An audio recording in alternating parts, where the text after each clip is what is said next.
clinch their ninth with a win tonight against Coahoma. They would do so and would be the top seed in the MACJC playoffs, which begin on November the 3rd. Welcome back here to Sullivan Wyndham Field here on the campus of EMCC. Let's take a look at the starting lineups on offense for EMCC. They'll start Messiah Weaver at quarterback. He's 6'5", 230, a sophomore from Dayton, Ohio. He's 103 of 149, completing 69% of his passes for 1,059 yards, 7 touchdowns, and 3 interceptions. He'll be flanked tonight either right or left by Deion McIntosh, wearing jersey number 20. He's 5'11", 195, a sophomore from Pompano Beach, Florida. He is the Notre Dame transfer with 13 rushing touchdowns, which leads the country. He has 116 carries for 699 yards. That's a 100-yard per game average. If you want to get technical, it's 99.9, which is 100 yards a game. Taking a look at the wideouts, you got Braden Boykin, the slot receiver, 5'7", 160, a sophomore from Madison Central High School. Adrian Miller, 6', 175, he's a sophomore from West Marion High School. On the other side of the line of scrimmage, or at least across from the football, it's Dontario Drummond, 6'2", 200, a sophomore from Laurel High School with 30 receptions for 8 touchdowns caught this season.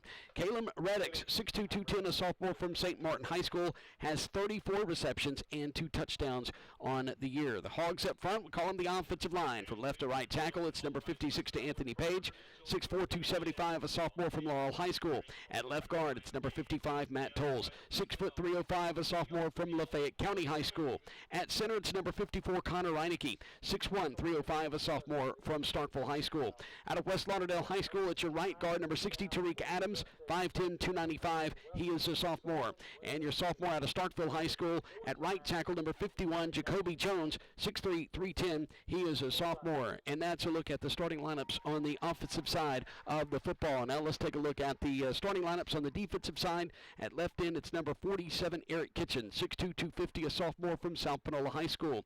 At defensive tackle, it's Darrell Middleton, at 6'7", 290, a freshman from Knoxville, Tennessee. At nose guard, number 93, Kane Taylor, 6'3", 290, a sophomore out of Clearwater, Florida. At right end, it's number 95, Everett Cunningham, 6'3", 250, a sophomore from West Point High School. Your linebackers, at strong side, number 42, E.J. Woods, 5'11", 205, a freshman from Natchez High School. At your middle linebacker spot, it's number 32, Ontario Johnson, 6'1", 230, a sophomore from Coahoma AHS. Your weak side linebacker, number 4, Fred Hervey, 5'11", 215, a freshman from Charleston High School.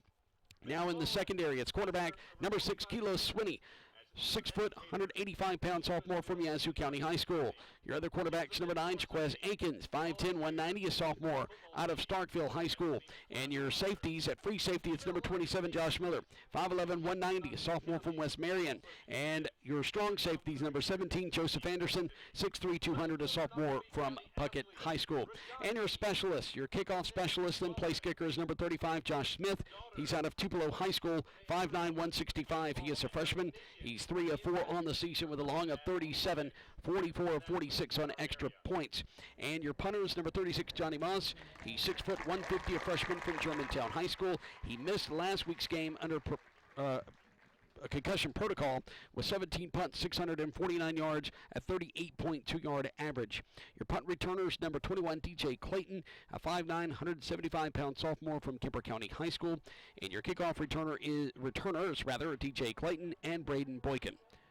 Your long snapper is number 39, Brett Burton, 6'1", 195, a freshman from Ocean Springs. And your holder is number 29, C.J. Golder, 5'9", 175, a sophomore from Columbus High School. And that's a look at EMCC, offense, defense, and special teams. And in all facets of the game, this team has been complete so far this year. They're 7-0, 4-0 in North Division play, looking to go 5-0 in the North Division with a win tonight, and that would give them their 9th MACJC North Division championship, as kickoff is coming up at the top of the hour. When we return, we'll take a further look at Coahoma. We'll give a stats comparison. We'll also take a look around at games that's going on around the league tonight. And there's a couple of Saturday games, and there's a big one in the South that will decide who's number 1 and who's number 2. That's all coming up on the pregame show as the field is clear. Both teams are in the locker room. The Mighty Lion Band is to our right inside the 10-yard line. They're going to have the national anthem for us coming up shortly. Kickoff is at the top of the hour. We'll have the coin toss plus much more coming up.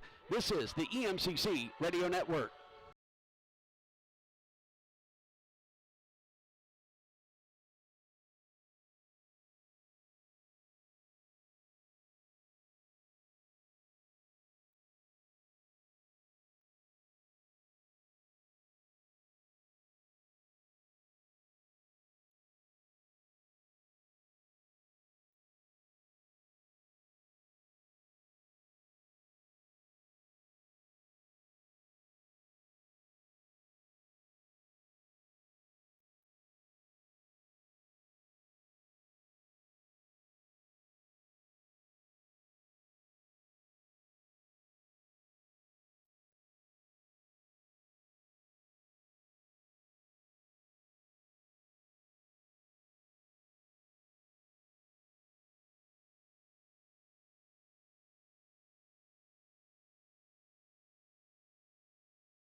here at Sullivan Wyndham Field on the campus of EMCC. Getting set to start this contest at the top of the hour. Both teams are in their respective locker rooms. Coahoma is going to be without their starting quarterback tonight. Myron Norfleet has been suffering a knee injury and will not play tonight. The 6-foot sophomore out of Louisville, Kentucky will give way to Legend Moore. He's a receiver, a freshman receiver, 6 foot 185 out of Liberty City, Florida. I'm certain has quarterback experience out of high school and will be playing quarterback tonight. And it's not going to be an easy task as he's got to go against this really, really tough defense. But Coahoma's 0-7 on the season, but they've had 3 games where they've been very, very close. So you know that they're going to come out tonight. They feel like they're going to be overmatched. You know they're coming into the game thinking, let's just play it one possession at a time. They're going to fight hard. They were not scared playing Northwest last week on the road. They're not going to be scared today. But the numbers just don't add up when you look at both teams as far as the stats comparison. It's very lofty in favor of EMCC.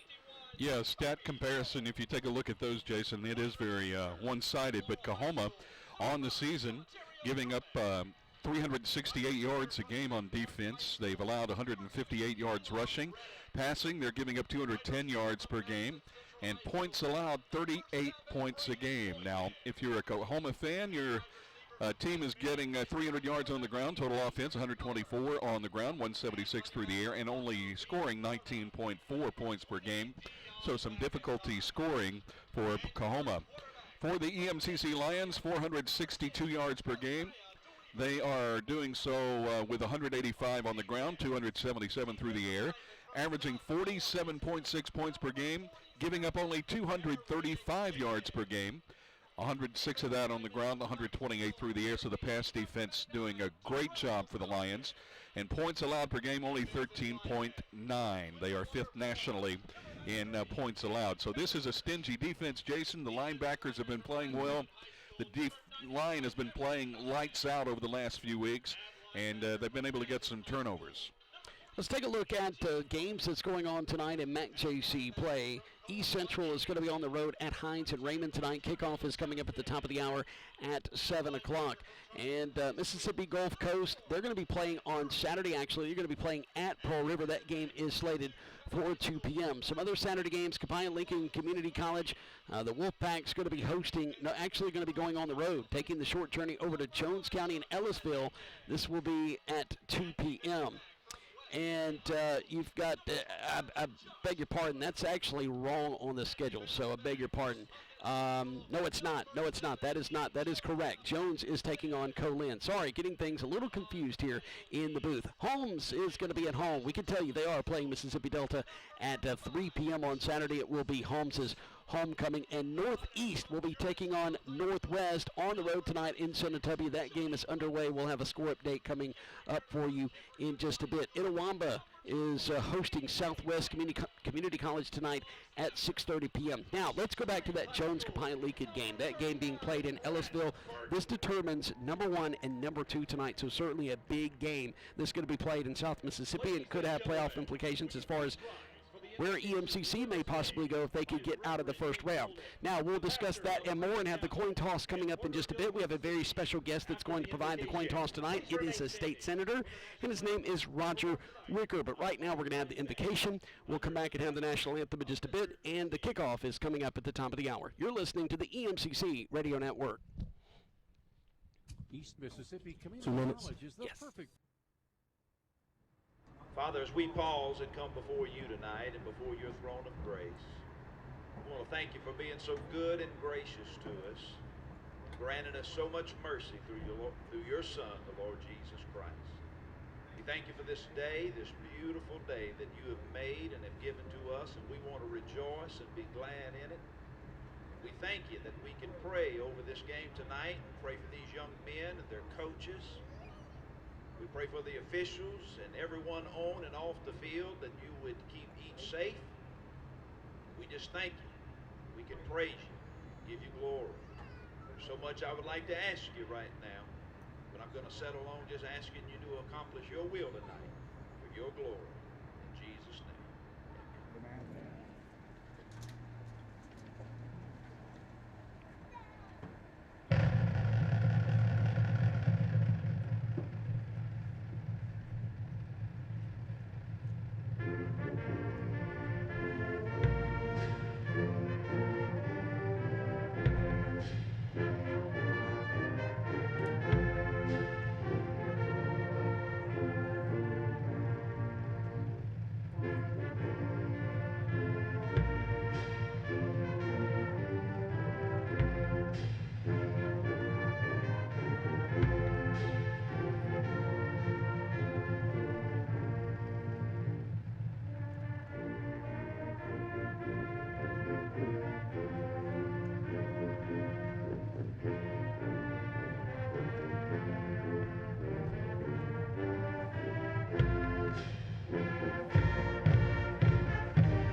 See, in the Buddy Stevens tenure, it goes back to 2008, and in October of 2008, Buddy Stevens got it rolling with a 47-20 win for homecoming here in Scuba. EMCC has put up over 40 points in all 10 matchups. Back in Clarksdale in 09, it was 49-20, and then in 2010, 49-14. They put up 56 points in 2011. I could just continue on, but we're only going to highlight a couple of games where it was really bad. In 2013, EMCC won 90-7 here in Scuba, won 83-7 in Clarksdale in 2014. That was the back-to-back national championship teams here at EMCC. Won 69-0 in 2015, and then 72-7 for homecoming a year ago. So Buddy Stevens and this offense, they know how to put up points against Coahoma. Yeah, they're very good at putting up those points against Coahoma. But the thing you have to do if you're Coahoma is come out and play this one series at a time. You want to get positive things to happen. Want to get some turnovers. You want to stay in the game. The longer they can hang in the game, the more confident they're going to be, and the more opportunity they're going to have to at least make it a close one.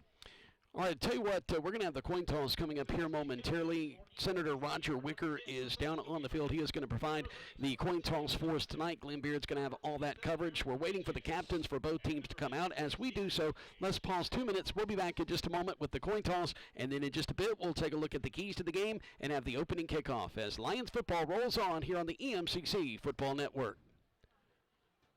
You want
He's going to call tails, send the Whippers going to be.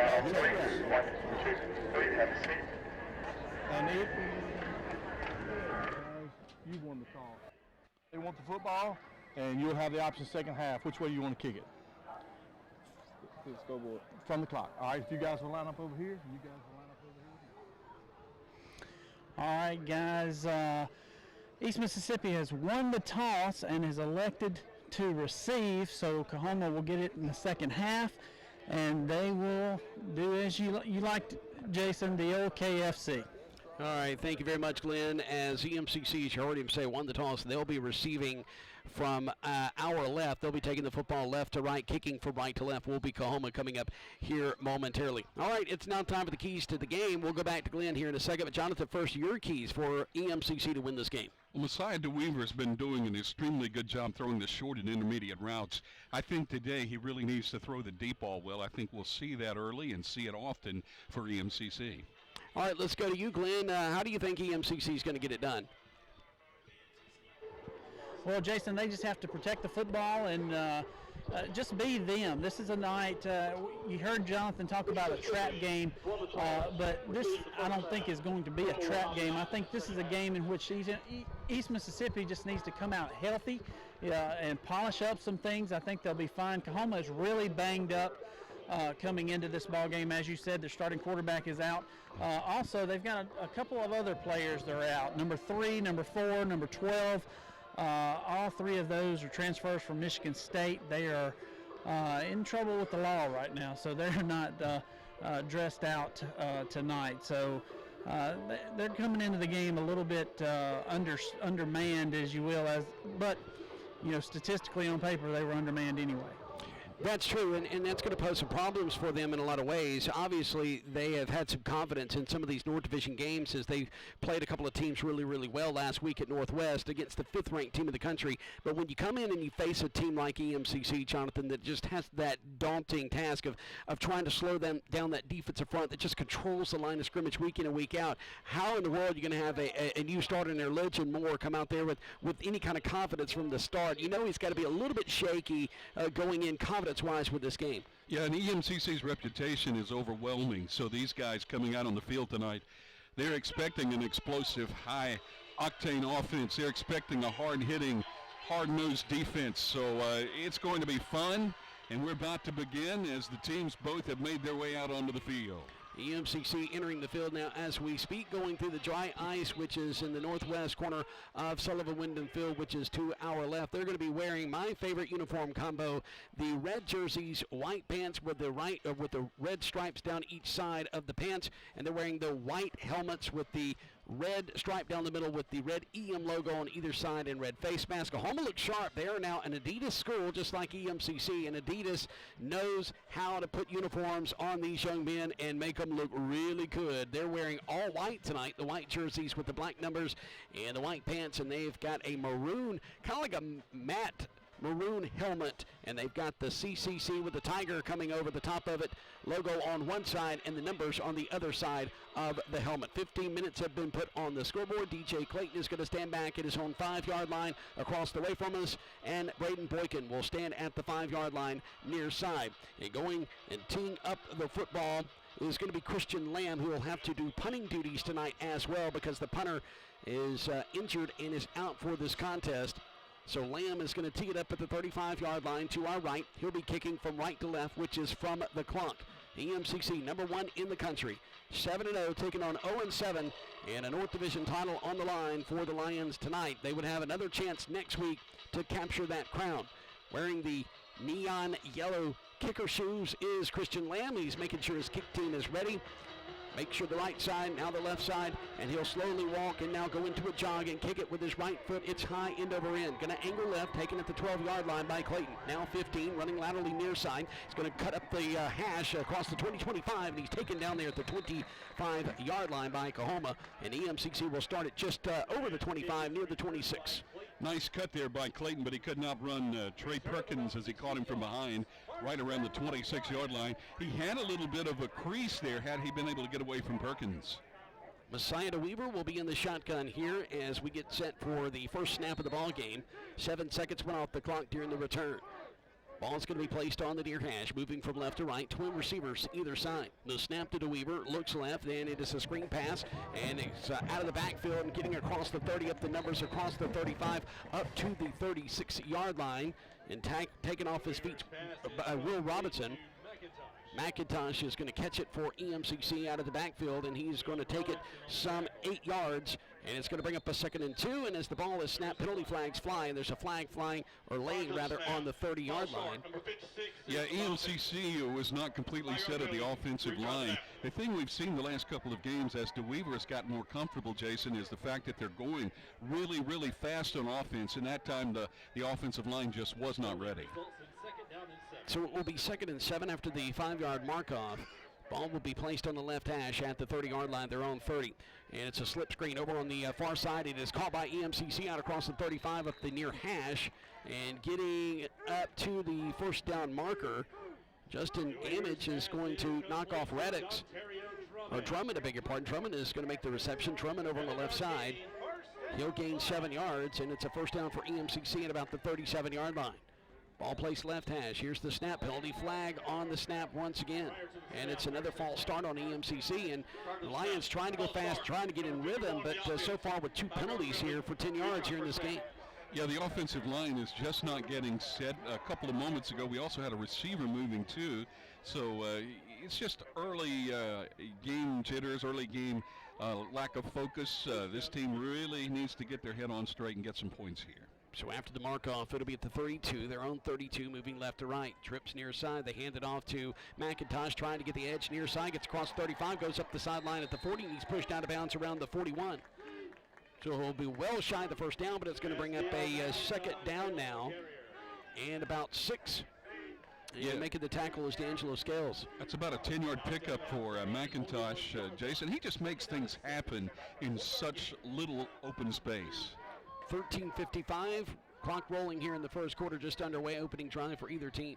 Snap on 2nd down and 6, back to pass to Weaver, pocket collapses, he's going to be hit as he throws the football. It's incomplete at the 35-yard line, so it was a very short pass. He was throwing it as he got hit, and it's going to bring up now a 3rd down and 6 situation from their own 41 for EMCC with 13:44 to go in the first quarter. Some of the Coahoma players thought that should be grounding there, but DeWeaver's arm was moving forward, and there was Boykin was in the general area of the pass. Trips left, single receiver near side. Ball's going to be on the near hash, moving from left to right. DeWeaver with the shotgun snap on 3rd down and 6. Steps up, pump fakes, rolls to the near sideline, and dumps it off to Reddick's check down here on the near side. He's going to be bumped out of bounds around the 45-yard line, so he will gain 4 yards on the play, and he's going to be 2 yards shy of the first down. It's going to bring up now 4th down and 2, and EMCC is going to punt it away. And they're going to trot Johnny Moss out there to kick it. 17 punts for 649 yards and a 38.2-yard average per kick.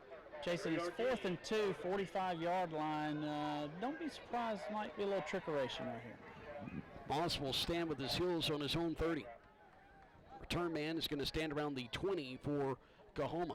It's a low snap picked up, though, and it's not a very good kick. It's a line drive. It's going to bounce between the hash and the numbers near side. We'll go between the numbers and the sideline now at the 22 as it's down by EMCC. So no return. About a 33-yard punt, Jason, but he got a good bounce. Low, looked like he got it off the side of his foot. So with 12:54 to go in the first quarter, EMCC has to punt the football away on first down. It was kind of a penalty plague. Now, they got a first down, didn't get another penalty. Well, they did get one more penalty, and they just could not get past the first down sticks. They had gotten a first down after the first penalty, and both were false start penalties on the Lions. Starting quarterback is Legend Moore. He's going to be in the shotgun. He'll have a back flank to his left. Bunching everybody up at the line of scrimmage. EMCC's got their linebackers about 4 yards off the line of scrimmage. Here's the snap. He's going to roll to the right, and there's penalty flags on the snap, and it's going to be a false start. At least the early reaction is Jason, that's going to be number 72 on the offense. That's going to be Deontay Brox.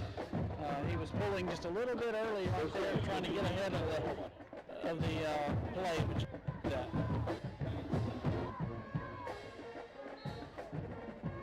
Jalen Jones in the backfield, along with the quarterback, Legend Moore. Moore's going to be in the shotgun with 15 to snap it after the 5-yard penalty. The ball's going to be placed on the 17-yard line, their own 17. The quarterback's going to keep it himself, go around the right side, and EMCC is going to drop Moore around the 15. So he's going to lose. Ontario Johnson, Jason, came up and made a great tackle, stuffed him right around the line of scrimmage. Also in on the tackle, Everett Cunningham. So it's going to bring up now a second down and long situation after losing 2 yards on the play. So second down and 17 now. Moore's going to be in the shotgun. He'll snap it from his own 15. Moore's going to keep it himself as he goes student body near side. He's going to get up to about the 18-yard line. That will be a gain of 3. And it's going to bring up now a third down and long situation with the clock rolling here in the first quarter. 12:08, making the tackle, Eric Kitchen on the play. We saw their quarterback in warm-ups doing multiple offensive sets, especially in the spread. You'll also see him do some pistol, but the last couple of plays, it's just been a simple quarterback keeper. And a third down and long, we'll see if this is a passing situation for Coahoma. Legend Moore in the shotgun once again. He's got a 3rd and 13 situation. Ball's going to be placed at his own 18. Here's the snap, and it's a little reverse. He's going to hand it off to a man in motion. He's going to get out across the 25 up to the 30-yard line. He's going to be pushed out of bounds near the 40, and that man is going to be D'Angelo Dixon, a freshman tight end out of Vicksburg, 6'3", 235. Trickeration gets him a first down on 3rd long.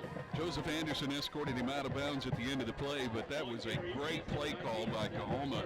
They caught EMCC going with the quarterback, and nobody stayed home backside, and so that was a big pickup for Coahoma. So Coahoma's got it first down, 10 to go from their own 40, moving from right to left. Moore in the shotgun once again. Here's the snap. He's going to go over on the right side. He's going to be hit at the 49, falls forward, up to 39 I should say, falls forward to the 41. And he's going to be hit hard by Josh Miller, who was a former special teams player of the week this season out of MAC-JC play as the clock rolls under 11 minutes to play in the first quarter. Spot of the football is the 41. Gain of 1 on the play. Second down and 9. Interestingly, it looks like a goal line type offense that they're running, Jason. Everybody's bunched in. They've got double tight ends. They've got lots of big guys in there trying to block. Just simple offensive play calling right now for the Tigers. Moore's going to take the snap. He's going to come off tackle here on the near side, trying to get the edge, gets out across the 45, gets outside the numbers, and he's going to be pushed out of bounds somewhere around the 49-yard line. So it's going to bring up a 3rd and 1 for Coahoma.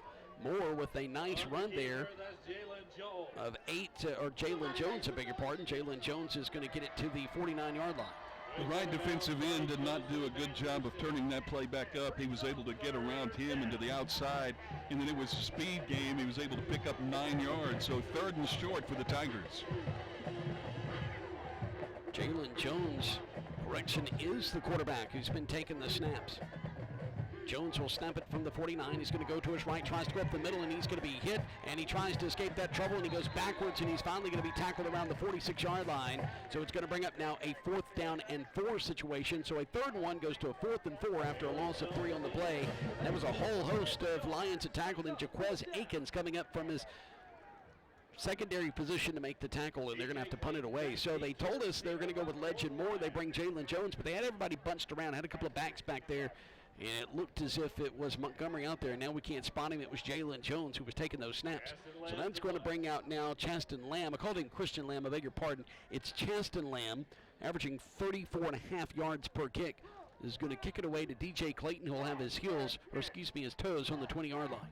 His own 20, so kicking from right to left, calling for the football, and it was a little line drive pass back at the ankles, but we have a penalty on the play. Prior to the snap. Delay of the game. It's going to be a delay of game. I wasn't paying attention to the play clock as well. 9:23 to go in the first quarter, no score. EMCC about to get the football back. That snap just floated back there to the punter, and we've seen that time and time again this year. When you don't get a good snap back there, EMCC is putting a lot of pressure on your punter. So Chaston Lamb now will have his heels near the 25, zone 25, kicking from right to left on 4th down and 8. Snap back, he fumbles it, tries to kick it, and he kicks it straight up in the air. It's going over on the right side. It's going to bounce at the numbers and roll up the numbers across midfield, and it's going to get down to the EMCC 46-yard line. Not a good kick, Lamb, but he had a couple of red jerseys right there in his face. On the defense. Yeah, they called, I think they called running into the Yeah, 5-yard version. 5-yard version, so they'll re-kick that, I'm sure. Well, as you heard one of the players running off the sideline say, it's a 5-yarder, it doesn't matter. Yes, it does. I mean, so it's going to give them a chance to re-kick that football because, I mean, EMCC was going to have spectacular field position at their own 46. Yeah, 12-yard punt there off the side of his foot. So no doubt they're going to be coming after this one again. And if that ball floats back there like it did, it could be a worse opportunity for Coahoma. Maybe they should take the play. Yeah, we have seen two really bad pass backs, and they have just kind of floated into the ankles of Lamb as Lamb's now going to stand at his own 31. EMCC 4 straight games now where they've had a block punt. It's a high snap, but now it's going to be a pass. It's a fake, and they throw it, and it is caught, and it's a first down at the numbers around the 49, and they're going to get down to the 40, and oh my goodness gracious alive. Yes, that penalty did matter, young man, as EMCC now is going to have to get their defense back out on the field. I couldn't see who caught it. I thought it was Joshua King, but he's listed as a defensive end. I thought I saw jersey number 12, and it's going to be Acion Hopkins. So it was number 16, not 12. Caleb Gentry. 16 was. Caleb Gentry saved a touchdown there, Jason. So now it's first down and 10 to go down to the 41-yard line. Jones going to take the snap again. He's going to put his right hand behind some blockers. Going to go straight up the middle. He's going to get inside the 40 down to about the 38-yard line. It's going to bring up now 2nd down and 7 after the 3-yard gain. Let's go down to, or the 4-yard gain, I beg your pardon, down to the 37. 2nd down and 6. Let's go down on the field to Glenn Beard. EMCC calls the timeout here. It gives us a chance to talk about this one, but that penalty did matter because it gave Coahoma a better chance to pull off a play like that on trickeration.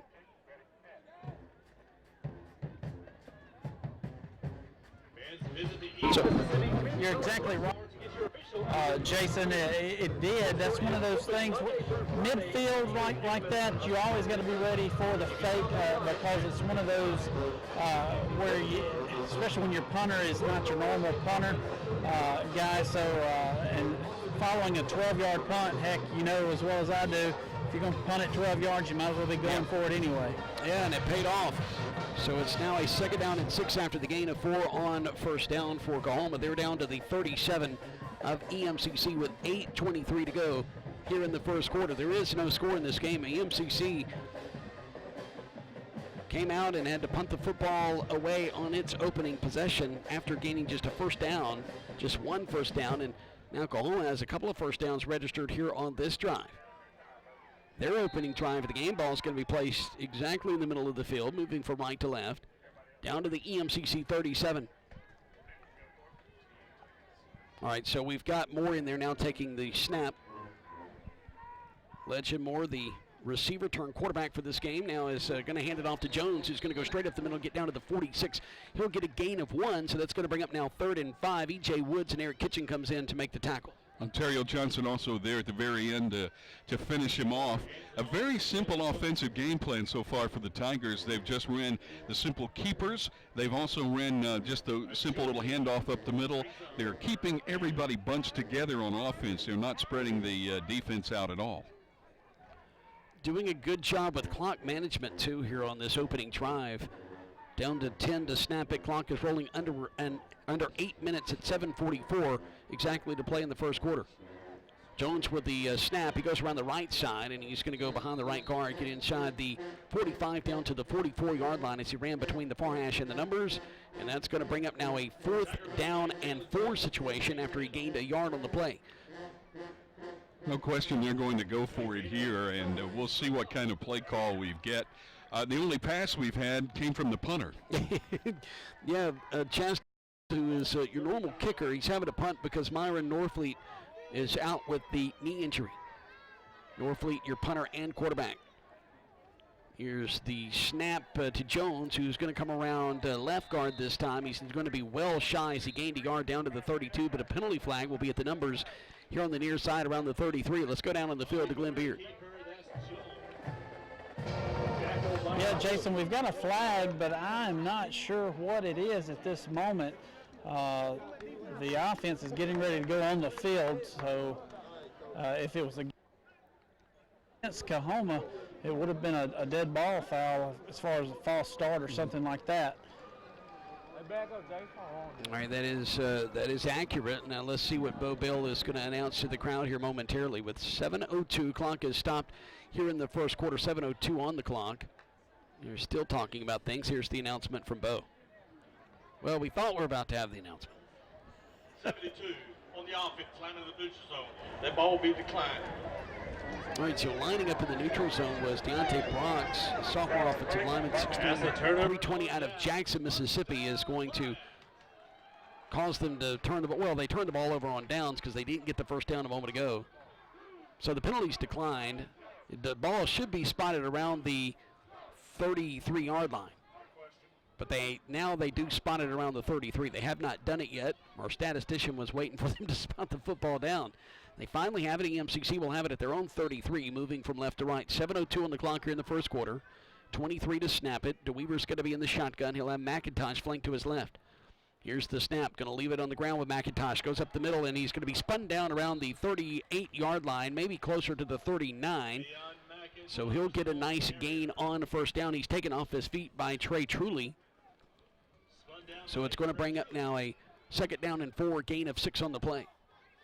We'll snap it close to their own 39. DeWeaver looks near side, tries to run up the middle, and he's going to be tripped up, and he does not get back to the line of scrimmage. He is going to lose a yard back to the 38-yard line. Fred Wash is going to come up with the tackle for loss. So it's going to bring up now a 3rd down and 5 situation. With 6:23 to go, clock rolling here in the first quarter. EMCC just has not been able to get any rhythm going offensively. They'll have twins to the wide side of the field to the left. DeWeaver, great pocket protection, fires it over the middle. Caught, first down. Reddix has it. He's going to trip up inside Coahoma territory. He's going to be down around the 46-yard line. Bo Curtis with that shoestring tackle to drop him when he crossed the 50-yard line, or the EMCC Lions would have been lining up for an extra point right now. Spot of the football is going to be the Tiger 46-yard line. Ball is going to be on the left hash. McIntosh flanked to the right off the right hip of DeWeaver. Is going to leave it with McIntosh, I beg your pardon. He's going to be tripped up again again inside the 40 down to the 39. That's twice they've undercut his legs from him, and he's gone up in the air and fallen to the turf.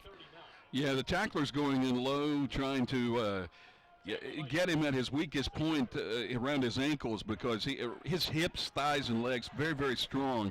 Great balance, too, from McIntosh. Gain of 7, 2nd and 3 down to the 39. DeWeaver lifts his right leg, takes the snap from the shotgun, looks left, fires it over on the left side, and it's caught by Drummond. He bobbled it for a moment as the first down as he goes down the far sideline. He's going to step out of bounds at the 31 of Coahoma, and that's Justin Gamage who's going to make the stop by pushing him out of bounds at the 31, so they go underneath and they get the first down. Great catch by Drummond. One-handed, Jason, laid it out there beautifully. DeWeaver did. Good catch, first down EMCC. Down to the 31 of Coahoma. Twins either side. Wide side of the field is near side. They pull it from the belly of McIntosh, does to Weaver, and he takes around the left side, and then he is just taken off his feet. Coming in, there's Chase Traylor, who's going to make a big tackle, as Traylor is going to come up from his linebacker position to make the tackle, so no gain on the play. I've been impressed with the tackling from Coahoma so far in this ball game. Good, solid tackles. They're not missing tackles. They have played solid defense for sure. 2nd down and 10. Ball left hash. From the 31 of Coahoma, the snap, great pocket protection again, fires it towards the end zone and throws it just a little bit too far out of Drummond's reach, and it falls incomplete in the end zone, and it's going to bring up now a 3rd down and 10 situation from the 31 of Coahoma for EMCC. 4:44 on the clock in the first quarter. There's one of those deep balls I really thought we'd see. Had one-on-one coverage out on the corner, but threw it just a little too far. 3rd and 10 from the 31.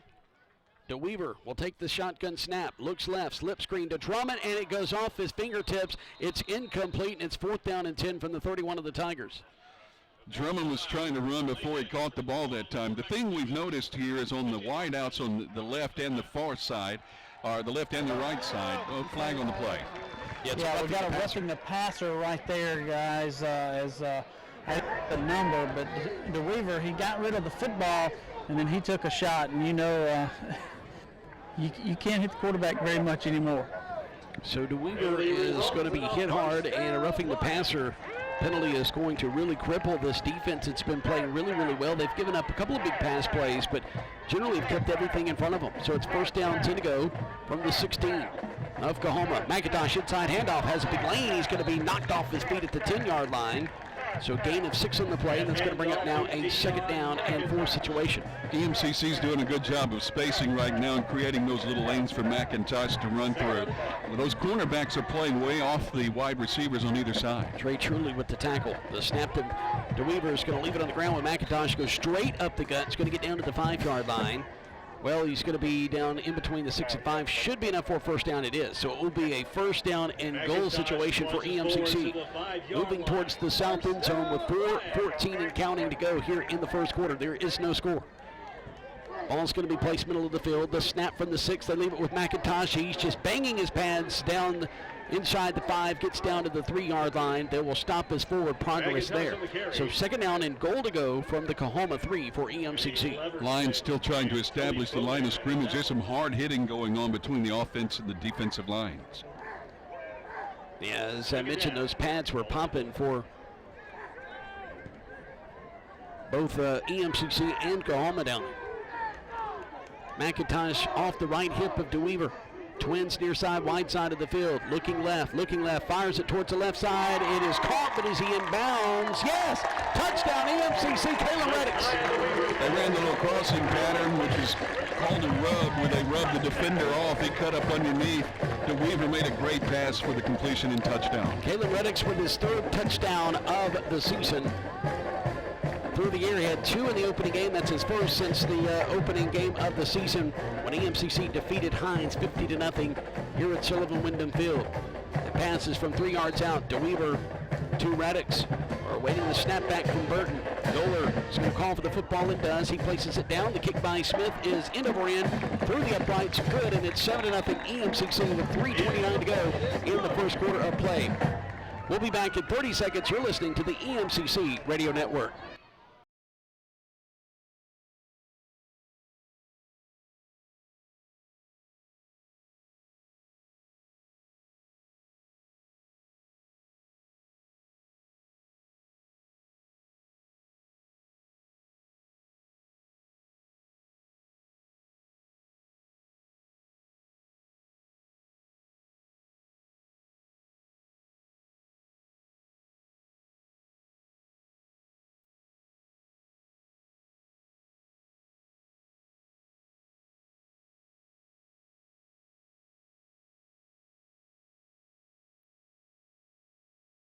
Touchdown pass, Messiah DeWeaver has thrown his 8th of the year, 3rd touchdown reception by Caleb Reddix, who caught it towards the back pylon.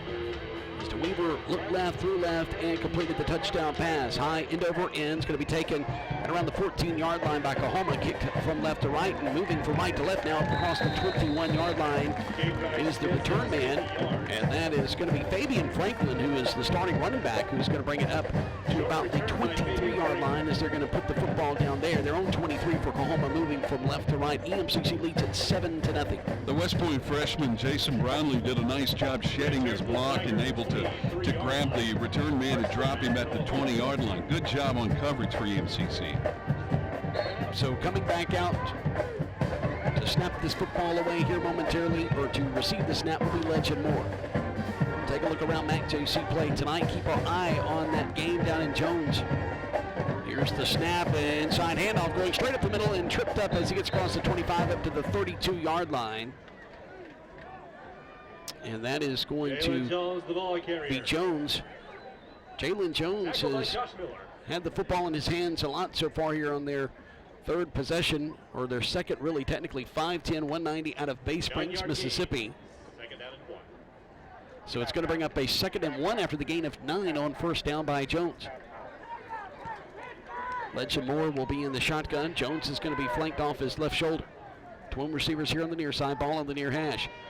They give it to Jones, and he's got a wide open lane here on the near side as he gets outside the number, stays on his feet. They thought he went out of bounds around the 49. He goes out of bounds at the 43, and he's in EMCC territory, and that's a big game that time for Oklahoma. Yeah, a big game, Jason, but we got a flag at 43-yard line. It was holding against the offense.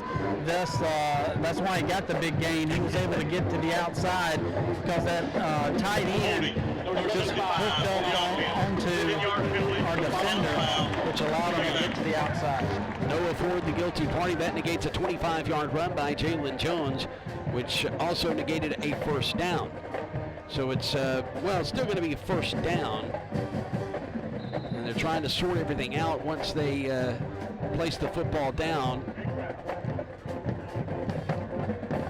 Or did they put the football down? Well, I think they're continually moving the football as well as, they haven't marked the penalty yardage off. Now, here we go. The down marker guy had the chain guys confused on the far side of the field. Had me confused as well. It looked like a country two-step over there. Those guys were going back and forth. So the football is going to be now around the 27, their own 27, moving right to left. In case you're just joining us, we're in Scuba, Mississippi. Number 1 EMCC versus Coahoma. The snap by the Tigers. Moore rolls to his right. He's being chased, fires it, and it is caught. And it's going to be caught around the 36, and so it's a first down. That was second down. Now put a 1 up on the down marker, and Coahoma has a couple of first downs here in this first period of play. The clock is stopped now with 2:24 to go here in the opening period. Well, the Tigers are doing something smart enough is they're rolling Moore out to give him an opportunity to throw the ball. He's probably about 5'10" is what he's listed. He may be about 5'8" or 5'9", but he had an opportunity in the lane to throw. Or we'll leave it with Jones, who squirts up the middle, and he can only get up to about the 40-yard line, so that's going to be enough for 4 yards, and that'll bring up a second down and 6 situation. EMCC will make the tackle with E.J. Woods. By the way, Itawamba is leading Southwest in Fulton 20-0 in the second quarter. Also in the second, Northwest leading Northeast 14-0 in a battle of the directional schools. And no score in the second quarter between East Central and Hines. Ball's going to be placed on the right hash at their own 40.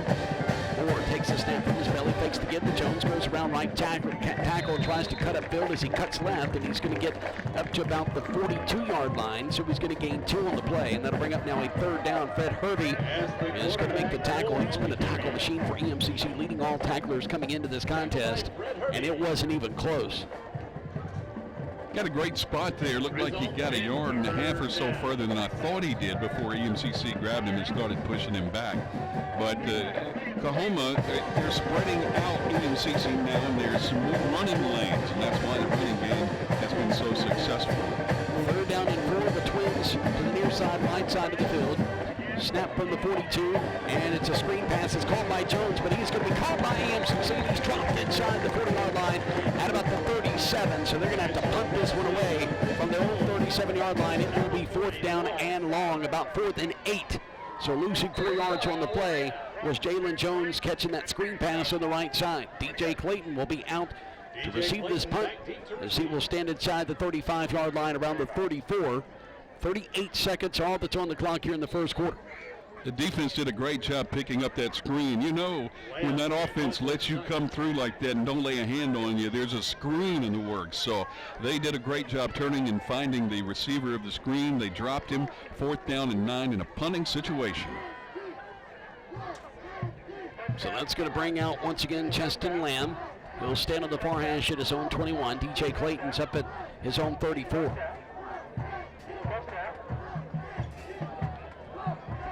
7 seconds, now 6 seconds. They're just going to run out the clock here in the first quarter. The play clock is not running. It's a little surprising. So that's okay. They were going to run out the clock anyway, and so we'll start the second quarter play with EMCC taking a punt from Coahoma. They're going to punt from their own 37. This time they're going to switch ends of the field and kick from left to right. We'll be back in 1 minute. You're listening to Lions Football on the EMCC Radio Network.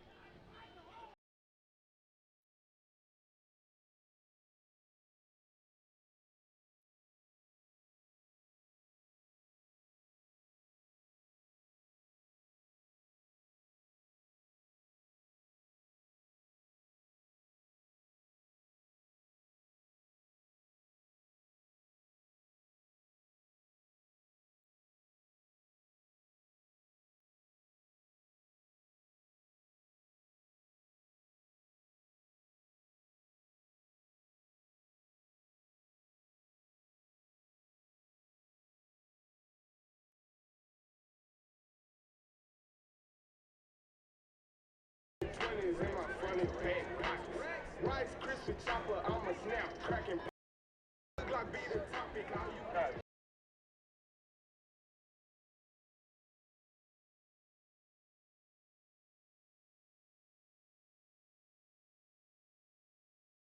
back from the 37 high, and stepping back to take it at the 20-yard line is Lamb. He's going to get it to Clayton. Well, Clayton is going to be unable to come up and get that football, as it's going to roll dead around the 30-yard line, as he had a young man flash right in front of him. That's Eddie Leverson, wearing jersey number 25, a linebacker on defense, and that prevented Clayton from coming up to field the punt. So the football will be actually down at their own 32 for EMCC. Want the fastest updates on what's going on with East Mississippi Athletics? Follow our EMCC Athletics social media accounts on Twitter, Facebook, Instagram, Snapchat, and Periscope. You can also check out the institutional accounts on Twitter, Facebook, and Instagram. So with 14:50 to go now before halftime, 10 seconds into the second quarter, EMCC will have ball possession at their own 33, moving right to left. Trips near side, which is wide side of the field. Showing some pressure on either side is Coahoma, but it's going to be an inside handoff, and getting out across the 35 up to the 36-yard line is McIntosh, and now we have a penalty flag. They threw that flag right in toward the pile where the tackle was made. By the way, EMCC with 5 first downs to Coahoma's 3 in the first half. Coahoma was 13 of 53 running the football. EMCC 8 of 34. Coahoma with just 16 net passing yards. That was on that that fake punt for a first down. EMCC with 46. EMCC was 6 of 8, 3 for 3 Coahoma. Total plays, 16 plays for 69 yards for the Tigers, 16 plays, 80 yards for EMCC. So that's going to go against Coahoma. EMCC will have it at the 49-yard line of the Tigers. So they're on the plus side of the field. Play action to McIntosh. DeWeaver has pressure. He's going to fire it to McIntosh. He's hit at the 50-yard line, dropped 2 yards for a loss at the 49. McIntosh on the screen pass is dropped. And boy, I tell you what, Coahoma has really shown some discipline on those screen passes. It almost was roughing the passer again, as the defensive end on the far side of the field, actually the linebacker was blitzing and hit Weaver well after the pass. 2nd and 12, ball on the right hash from their own 49. Here comes pressure again. DeWeaver steps up to avoid it, and he's going to fall forward up to the 50-yard line, so he'll get back to midfield, gain a yard, and it's going to be 3rd down and 11 now for EMCC. They're going to place the ball on the right hash. Forgive me if you gave this statistic, but the thing that really sticks out about the first quarter, 9 minutes and 21 seconds time of possession for Coahoma, 5:39 for EMCC. So we are playing Coahoma's game. No, I did not point that out, and I'm glad you did. 3rd down and 11. Here's the snap from the shotgun from midfield. Avoiding pressure, rolling right, having to get rid of it the last minute, and throws it into the sideline is Messiah DeWeaver, and that's now 4th down and 11 from midfield. And there's some confidence, it looks like, growing on the other sideline, as there's some guys jumping up and down and feeling pretty good about themselves with 13:27 to go in the second quarter, and it's just a 7-0 game. And EMCC is going to have to come back out there and punt this one away, Glenn. Johnny Moss will do the duty, so stand on his own 35-yard line. Johnny Moss to punt.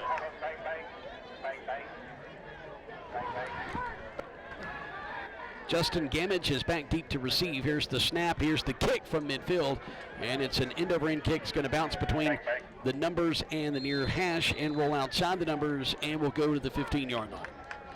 So Coahoma will have it at their own 15, moving from left to right, as Johnny Moss, his 38.2-yard average, comes out and punts it inside the 20-yard line, and he's close to the count of 10 inside the 20 this season. Yeah, he was close to getting that one blocked, Jason, as he was taking his own sweet time with that one, and Coach Stevens said when he gets over here, you tell him to hurry up. So that's one thing they've got to improve on. They got to get in a groove. By the way, that's 8 now pinned inside the 20 for Moss. Play action, they fire it on the quick pass across the left side, and it's incomplete at the 13-yard line. So they went on that quick bubble screen out to the left, and its ball's incomplete. It's going to bring up now 2nd and 10 from the 15, their own 15, with 13 to go here before halftime. By the way, Billy Begley, the head men's basketball coach here at EMCC, is going to join us briefly at the start of the half. The season begins very, very soon, and you can get your season tickets by calling 662-476-5000. That's season and single game tickets. Ball's going to be placed on the near hash of the 15. The snap to Moore is going to turn, leave it with Jones. And Jones is going to be slung down for a loss inside the 15 down to the 13-yard line. And that's going to bring up now a 3rd down and long situation. And coming up with the stop is Ontario Johnson with the tackle for loss. Johnson's been around the ball all night so far. And great job by Ontario getting pressure, getting into the backfield, making the stop as he read the handoff. So it's a 3rd down and long situation after the tackle for loss by Ontario Johnson for EMCC. So Coahoma's got to go 11 yards. They're at their own between the 13 and 14-yard line. Moving from left to right. Moore's going to take the snap again. He'll have trips left. Here's the snap to the chest. He has nowhere to go as they brought that pressure, but he slips out at the first tackle. Can't. The second gets back up to about the line of scrimmage, and it's going to bring up a 4th down and 11. Spot of the football is between the 13 and 14-yard line. I thought for a moment that Jones had just broken out of there, but great job. Shoestring tackle by the EMCC defensive front, bringing up a 4th down. Good field position should come out of this punt. Yeah, as Glenn mentioned earlier, this is not the normal punter. This is the kicker, Justin Lamb. Lamb with a 34.5-yard per kick average will stand at his own goal line on the near hash, near the M. Snap at the chest, he takes it. Here's the kick. Clayton is going to step up just a little bit to his right. He's going to build it. He's going to get inside the 30 down the far sideline. 15, 10, 5, touchdown EMCC. Clayton's going to take it some 45 yards on for the touchdown on the punt return. There was an incredible block on the far side of the field. It was just a red blur. As we saw, I believe that was Ontario Johnson came through and just made an unbelievable spring him on that far sideline. A great run. DJ Clayton dangerous on the return. So with 11:38 to go before half, EMCC's back on the board. It's 13-0 KT. Yeah, guys, on that return, Coach Stevens told his guys we're going to return right, but we're going to act like we're setting up on the left side so that will make them want to kick it to the right, towards where the return was, and that worked perfectly. Thank you for that report, Glenn. And the PAT is good by Josh Smith. EMCC's at 14 halftime.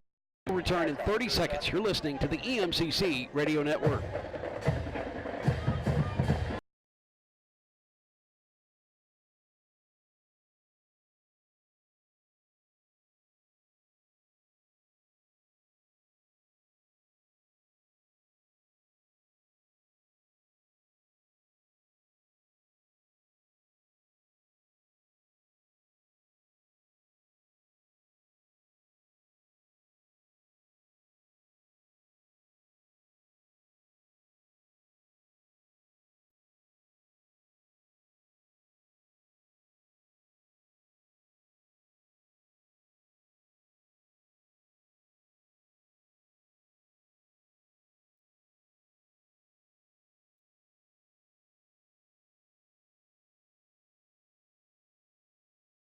Smith. We are standing at 14-0 here in the second quarter. 11:38 to go. EMCC now kicks it from right to left from the 35 as Smith gets his leg into it. Taken at the 12-yard line by Gamage. He's going to hand it off to Franklin, and then Franklin throws it back to Gamage laterally around the left side, and they're going to push him out of bounds at about the 15-yard line. So about a 3-yard return after all of that, and that's where Coahoma is going to have the football. So Gamage takes the lateral from Franklin after handing it off to Franklin. After Gamage fielded the kick. A little razzle-dazzle there. You don't see that very often early in a ball game. But with 17 to snap it, here comes Coahoma out there. And they're still trying to get everybody set. Now they have 11 seconds. Now 10 seconds to snap it. Looks like it's Jones who's going to no, that's Moore. Moore's going to take the snap. He's going to hand it off to Jones. And Jones is going to get out across the 20 up to the 21-yard line. Spot of the football was the 16, so that's going to be a gain of 5 on the play. So it's going to bring up a second down and medium. Jalen Jones has run hard tonight, Jonathan. Yeah, he has. That time he ran right at the backside of Deontay Brox, the big offensive lineman, and when he got behind him and hit him, there was no more going forward. But a gain of 5 yards, so a nice pickup for Jones. Kane Taylor assisting out there on the tackle, spotted the football their own 21. 2nd and 5 after the gain of 5. Moore is going to leave it in the belly of Jones again. Some tough running, and he just refuses to go down as the first down across the 26 up to the 27-yard line. And pulling him down, Cy Martin Jr. following him from behind from his defensive line spot. Jones just, boy, he hits a seam, and then all of a sudden he just really runs through some contact. There's no putting the shoulder pad to him and dropping him. You really have to hold on and wait for help because he's not a big guy, but he's a very strong young man. Lower body is incredibly strong. 14 carries for 39 yards so far. They're going to pull it from his belly, and going around the left side is Moore, and he has nowhere to go. Hervey is going to make the initial stop at the 25-yard line. He is going to lose 2 yards, and it's going to bring up now a 2nd down and 12 situation from their own 25 for Coahoma. Great job by the Lions defense stretching that out run, not biting on that play fake and realizing the quarterback had the ball. Fred Hervey out of Charleston, Mississippi has just been a tackle machine through now 7 and a quarter and almost a half for Buddy Stevens and Cliff Collins in this defense. 14-0 EMCC with a lead. Moore's in the shotgun, has trips wide side of the field, which is near side. And it's 2nd down and 12 from their own 25. Moore with a snap. He's being harassed. He's in the grasp, and he's slung down at the 10-yard line. Oh, my goodness, Everett Cunningham with a sack there of Moore. And there was just nothing Moore could do to get out of his grasp. That is about the strongest of a tackle I've seen all season, Glenn Beard.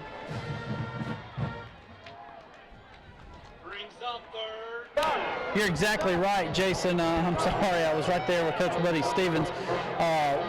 Yeah, great job of contain, not letting him get to the outside, and just hanging on and slinging him down, getting a big sack right.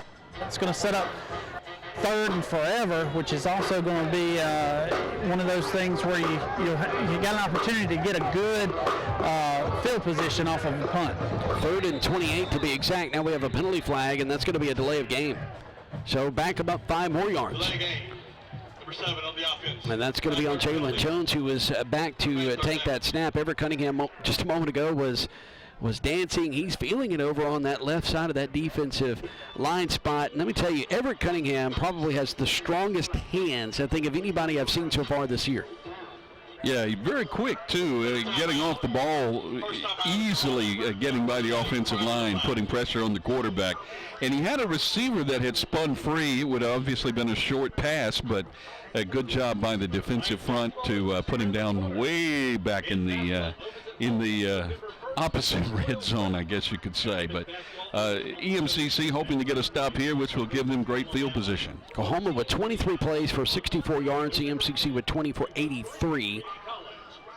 Lions are 7 of 10 to the air. 3 of 4 is Coahoma. And it's 19 carries for 48 yards, I beg your pardon, for Coahoma. And 10 carries for 39 yards for EMCC.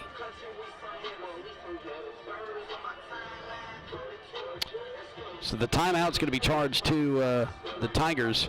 Coahoma took a timeout just a moment ago. 9:12 to go here before halftime. Moore on the snap, rolls to his left, being harassed and chased and run down and fumbles the football inside the 5-yard line. It's going to roll laterally out of bounds to the left, and it's going to bring up a 4th down and forever from the 4-yard line. Their own 4, and boy, this is exactly where EMCC wants to put Coahoma. Now that's going to bring Lamb out, and he's going to be deep in his own end zone to try to kick this one away. Clayton with a 45-yard punt return on the last kick by the Tigers. That went for a touchdown. He'll stand with his toes on the 40-yard line now. 9:03 to go before halftime. EMCC up 14-0. Late substitution with a man coming off the field. By the way, matter of fact, Lamb, he's actually standing with his heels on the white. They snap it to him, and he steps back, and he's going to take the safety.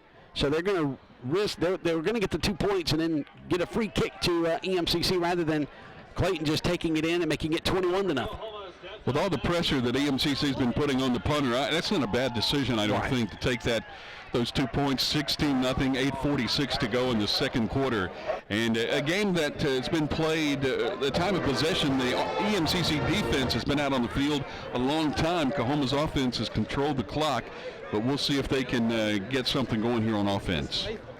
Jonathan, that's a good point. As Coahoma, started out the ball game almost running what I call a 3 tight three tight end type of offense where they have two tight ends and they bring in a wing-back guy, and then they also brought in extra linemen, so you didn't see wide receivers out there, and they were eating up the clock in that first quarter. Of course, you remember that first quarter went by pretty quick. It was only 7-0. But now EMCC special teams are getting involved, and Coahoma's punt team has been a bit of an adventure at best. So that was a wise decision, stepping out of the back of the end zone, not giving EMCC a great field position where they could just score 7 points. However, you gave them 2, now you're fixing to kick it back to them, and so you could just give them 9 points instead. So yeah, I was thinking that as well. And by the way, you are right, though, Glenn, because who knows, the way their defense has played, I mean, you know, there's only been 1 touchdown by EMCC offensively, a big special teams play a moment ago. Their defense has been able to make some big stops, and they've been able to play their gaps well at times, and now coming up and kicking it, it's a short kick. It's going to be fielded at the 46-yard line over on the left side, or right side if you're EMCC, moving from right to left. And falling on it for EMCC is going to be Tobias Glass. That was just kind of a short end-over-end pooch punt. Glass took it about the 47, decided to just go down at the 46, so EMCC will have it. A good field position at the Coahoma. Well, now they're going to put the nose of the football at the 45. So EMCC will have it, first down, 10 to go from the Coahoma 45-yard line with twin receivers either side. DeWeaver in the shotgun, back to pass, pocket collapses, has to step up, gets rid of it quickly, and Reddix catches it at the 40-yard line. He's going to be down there, but that's a gain of 5 on the play, and it'll bring up now 2nd and medium. Weaver was hit and dropped as soon as he threw the football. Back in his face all night has been Tony Bowman, the sophomore defensive end from Tunica, Mississippi, 6'4", 235 pounds, about the same height as in size as DeWeaver. Throws it near side to Drummond, caught 35-yard line, first down and more as he gets down to the 33, and he's going to step out of bounds there, and EMCC will have another first down. That right-left defensive end has really been crashing in, and DeWeaver's been having to step up. That time, though, they picked up the pressure. So an 8-yard gain by Drummond, first down EMCC, ball near hash at the 33 of Coahoma. Fires it, gets rid of it quickly, throws it short here at the sideline, caught at the 30, and going downfield down to the 27-yard line is Reddix again. So it's a nice gain on first down. EMCC getting rid of the ball quickly. They've been throwing it near side, picking on that right side of the defense. 2nd and 5 now from the 27. DeWeaver lifts his right leg. He's back to pass. Great protection. Now he fires it at the far seam, and it's incomplete. Looked like there was a little miscommunication. He was firing it towards Reddix. Reddix kept running. Reddix was inside the 5 and turned around when the ball fell at the 10-yard line, but there was great coverage, too, by Coahoma. And DeWeaver again getting up off his backside. They're hitting him every time he drops back to throw the ball. 7:52 to go here in the second quarter. Clock stop. 3rd down and 5 from the 27 of Coahoma for EMCC. Back to pass is DeWeaver. He's going to step up in the pocket. He's going to be slung down, and he is going to be dropped at the 30-yard line. So he's going to be sacked at the 30. He's going to lose 3 on the play, and it's going to bring up now a 4th down and 7 situation, or 8, I should say. Will Robinson will come up to make the big sack for the Tigers.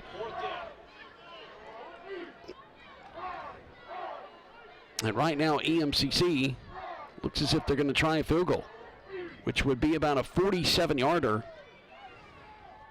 Clock rolling now with 7:20 to go before halftime. 13 to get the playoff, and Buddy Stevens is going to call a timeout. Their second timeout of the first So half. it's their second taken of the first half. We're going to pause 30 seconds as we take a timeout with them. 16-0 EMCC with the lead. They're trying to make it 19-0. They're looking like they're going to attempt a 47-yard field goal when we return. You're listening to the Lions Radio Network.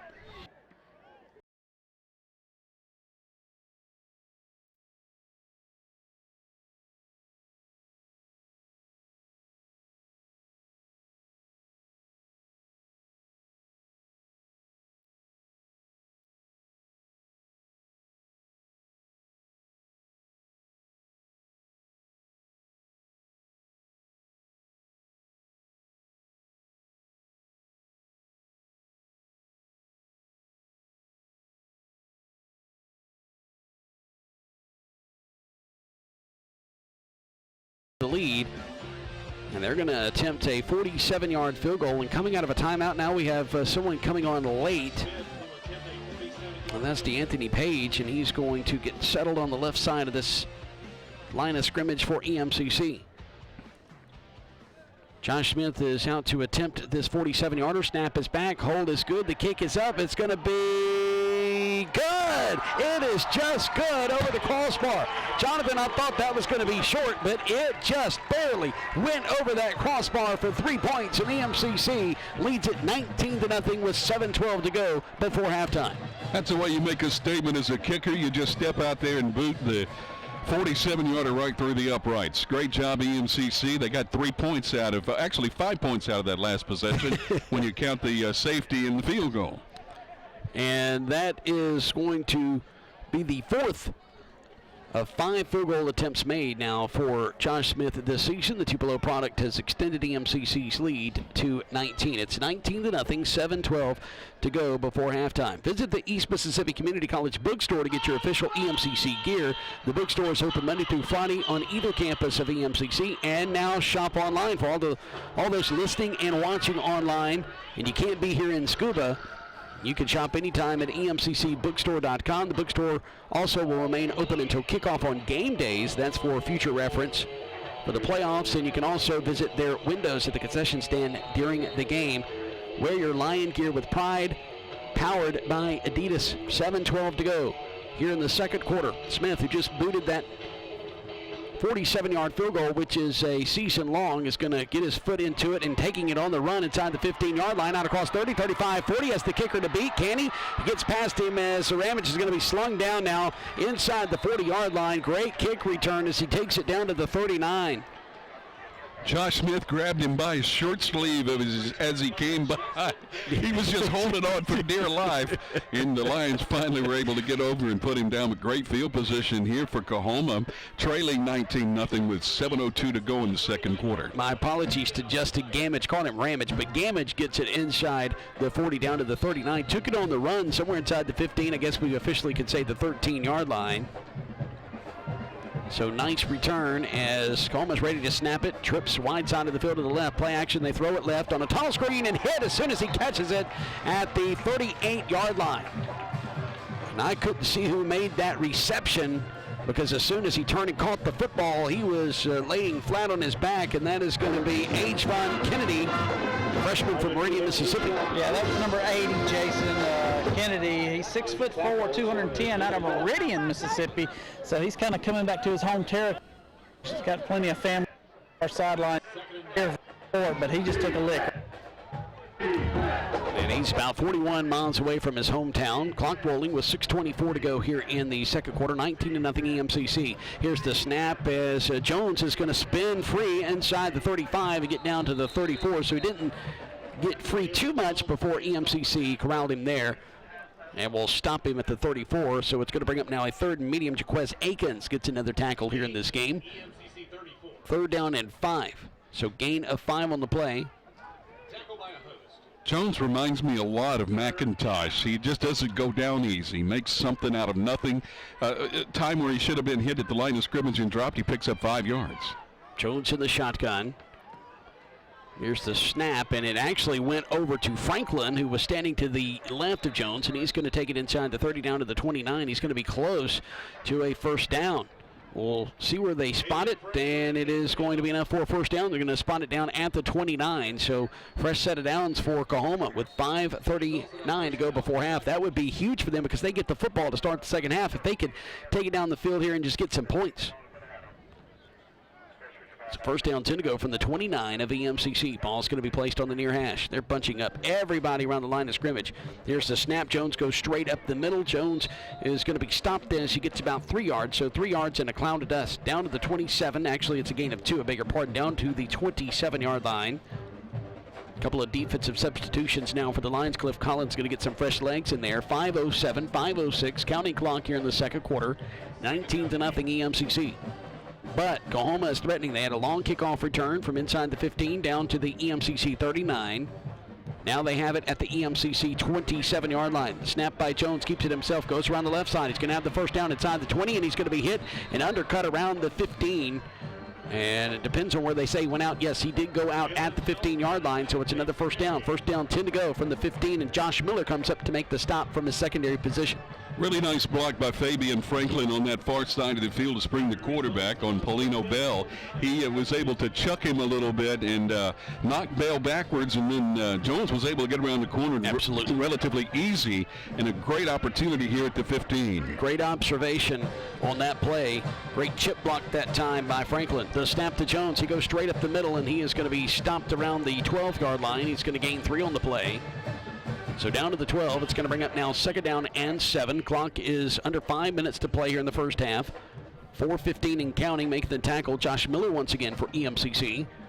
4:10, 4:09. 19-0 EMCC, but Coahoma's trying to get on the board. Coahoma scored 7 points last year, and they had not scored a point on EMCC since 2014 until they did that last season. So they went 3 years going scoreless against this Lions defense. 2nd and 7. Here's the snap and slung down back at the 18-yard line. That's going to be a loss of 6 on the play. And that is going to be Ontario Johnson. He had a tackle for loss earlier, gets another tackle for loss there. And that's going to bring up a 3rd down and long situation with 3:38 and counting here in the second quarter play. Fabian Franklin took the handoff and tried to come to the near side, but EMCC complete sellout. Everybody coming, got him and dropped him back in way back in the backfield around the 18.5-yard line. So they need to get down almost to the 5 to get a first down. 3rd and 12, Jones in the shotgun. Check that, that's Moore. And he's going to float it over on the left side to Franklin, who catches it inside the 20 and tries to get inside the 15. They're going to stop him at the 16. So it's going to bring up now 4th down and 11. So he was able to get a yard and a half on the play. And so with 2:56 and counting to go before halftime, looks like they're going to try a field goal with Chaston Lamb. He's 1 for 1 on the season, as long as of 32 yards. So a 33-yard attempt. Ball's going to be placed on the left hash. He is a right-footed kicker. Franklin's going to be the holder. The snap back. The hold is down. The kick is going to be wide left. Yes, it's no good. I had the distance, just hooked it a little bit to the left. So wide left, and it's no good, and they will remain scoreless here in the first half, does Coahoma. EMCC has 19 points, and they have 2 minutes and 27 seconds to build upon that. And, Glenn, here comes Messiah DeWeaver, and what a great time for EMCC to get in rhythm on offense right now. Well, they really need to. They have struggled offensively. Coach Stevens is not happy at all with the offense tonight. Just too many mistakes. The defensive ends are pinning their ears back, and our offensive tackles have worked. Here's the snap, going to leave it on the ground, and coming around near side, getting across the 30, and diving out across the 35 up to the 36-yard line. That is going to be Deion McIntosh. Great cutback. He was looking up at the line. Great vision to be able to see that lane, to cut back, pick up big yardage. 2:18 to go. Here's the snap to DeWeaver from the 36. He rolls to his right, his backside pressure. They trip him as he gets rid of the football. Had a receiver at the 39-yard line across the way. That was Brownlee, Jason Brownlee, and it's going to be incomplete. He threw it at his legs, but he was being tripped up as he got rid of the football. Smart play by DeWeaver, and that's going to bring up now 2nd and 10 from the 36. He avoided a sack there. Clock stopped with 2:11 to go before halftime. DeWeaver about ready to snap it. He's in the shotgun. Snap it from their own 36 now at the face mask. He pulls it down. Inside handoff. Big hole for McIntosh. He's running free, and he's going to be tripped up from behind. Inside the 45 down to the 41-yard line. Move the chains. EMCC has it at the Coahoma 41. They're on the plus side of the field now. Well, it's all about the explosiveness of McIntosh right there, right up the middle. Coahoma, those defensive linemen's legs are getting a little bit tired, and the offense is pushing them off the ball. The snap to DeWeaver is going to fire it near side to Drummond. He catches it at the 36. He's going to be spun out of bounds at the 34. So that's going to be a gain of 6 or 7 on the play. It's going to bring up now 2nd and 3. Still plenty of time, Jason. 1:52 to go. EMCC trying not to score too quickly.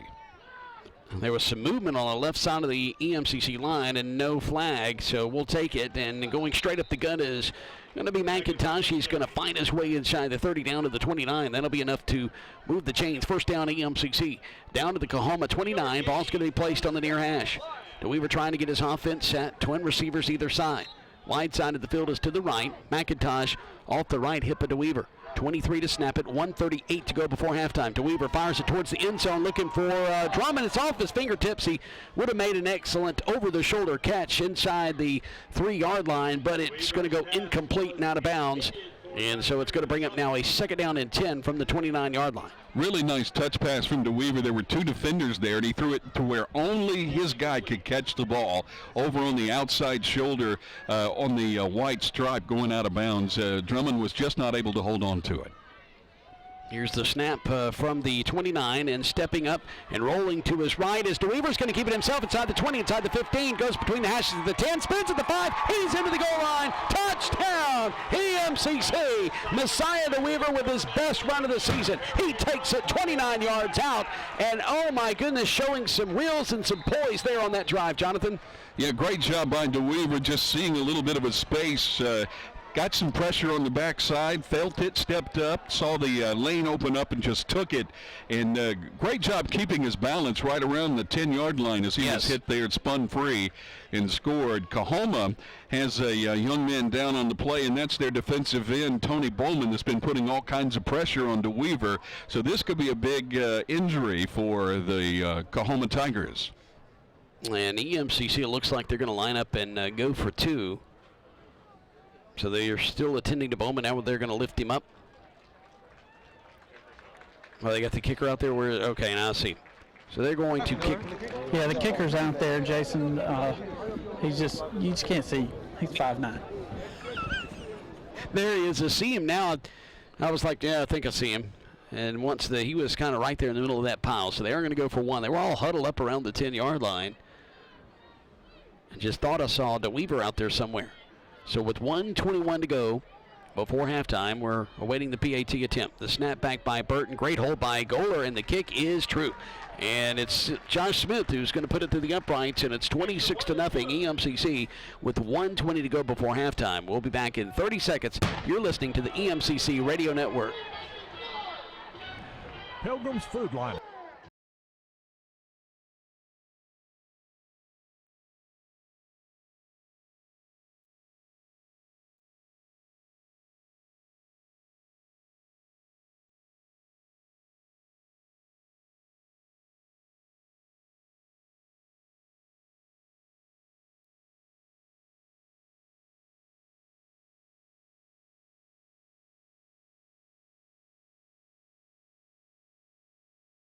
EMCC with 1:21 to go before halftime. I want to remind you, Billy Begley is going to join us for a brief few minutes here in the booth to talk basketball. Billy Begley, former walk-on, playing for Rick Stansberry at Mississippi State. Now the head coach here at EMCC. Smith comes up on the football, kicks it from right to left. It's end over end. It's going to bounce at the 12-yard line, and Gamage is just going to fall on it at the 13. Gamage thought about taking it on the hop, but it didn't hop very much, so he just fell on it at the 14-yard line officially. Justin Gamage is going to trot to the far sideline as the offense now is going to come out onto the field for Coahoma, and you really don't want to make a mistake here for Coahoma. You just want to get it to the locker room 26-0 at this point. Now, we've seen Coahoma and Delta and some teams like that before punt the football away or make a mistake either on special teams or offense that gave a non-traditional touchdown to EMCC. And they don't want to do that here, so I'm sure they're going to be very conservative. They've got 5 seconds to snap it, but they haven't wound the clock yet because it's on a first down after taking the kickoff. And here's the handoff, and coming around near side behind the right tackle, getting up to the line of scrimmage, but nothing more, is going to be Jalen Jones. So it's going to bring up a 2nd and 10 situation from the 14-yard line. 1:05, 1:04, clock rolling here in the second quarter. Good tackle that time by Eric Kitchen, getting back in the backfield, making a hit on Jones. He was still able to spin and get right back to the line of scrimmage. But 52 seconds, Coahoma's in absolutely no hurry. 15 seconds on the play clock, and they're just okay with going ahead and running out this half. Absolutely. Buddy Stevens will be joining Glenn Beard on the sidelines here momentarily with his thoughts. They've got 3 seconds to snap it, down to 2, down to 1, and they snap it just in time to Moore, and he's going to hand it off to Jones. Comes around near side up the numbers, 25-30, and he's going to be tripped up at the 31-yard line. So that's enough for a first down. That'll stop the clock momentarily with 28 seconds to go before halftime intermission. In the same way as Coahoma didn't need to make a mistake and turn the ball over, East Mississippi does not need to make a defensive mistake and let Coahoma get a big play here right before half. And they're not going to have to snap it, but they do. The play clock was stuck at 25, and they're going to hand it off to Franklin, who's going to be hit and tackled from behind as he gets up to the 33 after the gain of 2, and that's going to run out the clock in the second quarter. Making the tackle was Velasco for EMCC. 2 seconds, 1 second, and that's going to be all she wrote for the first half. It's in the books. 26-0, EMCC with the lead here in Scuba, Mississippi on the campus of EMCC. Let's go to Glenn Beard, who's got Buddy Stevens.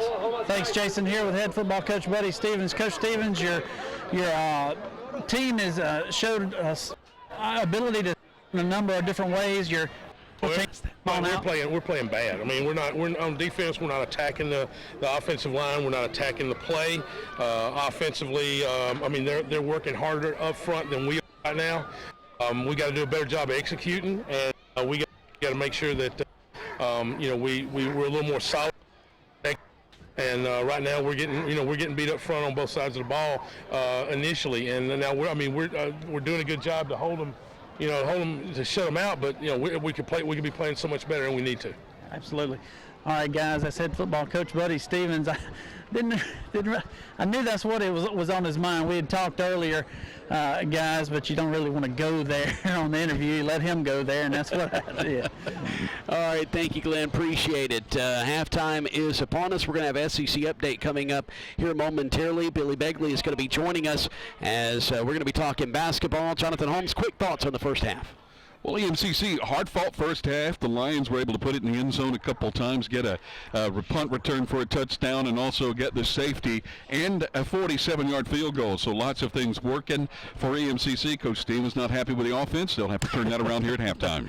All right, Jonathan Holmes going to hand his headsets over to head men's basketball coach here at EMCC, Billy Begley, as Hoops is just around the corner. And as Billy gets set for this interview, I want to remind you that you can purchase your single game and season tickets today by calling 662-476-5000. That's 662-476-5000. Order yours today. All right, Billy, the season is upon us now. It's just around the corner. Are you prepped and ready to go? Well, I guess about as ready as you can be.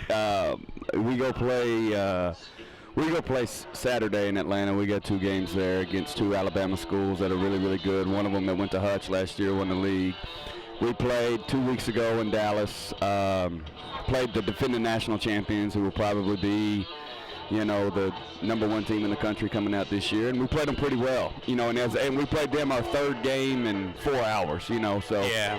It was, our guys were a little tired that game, but they hung with them well. I like this group. I mean, they're a veteran group. It's unlike any group I've ever had. Got a lot of returners, and they kind of know what to expect, and they're just good kids. I mean, they're just fun to coach.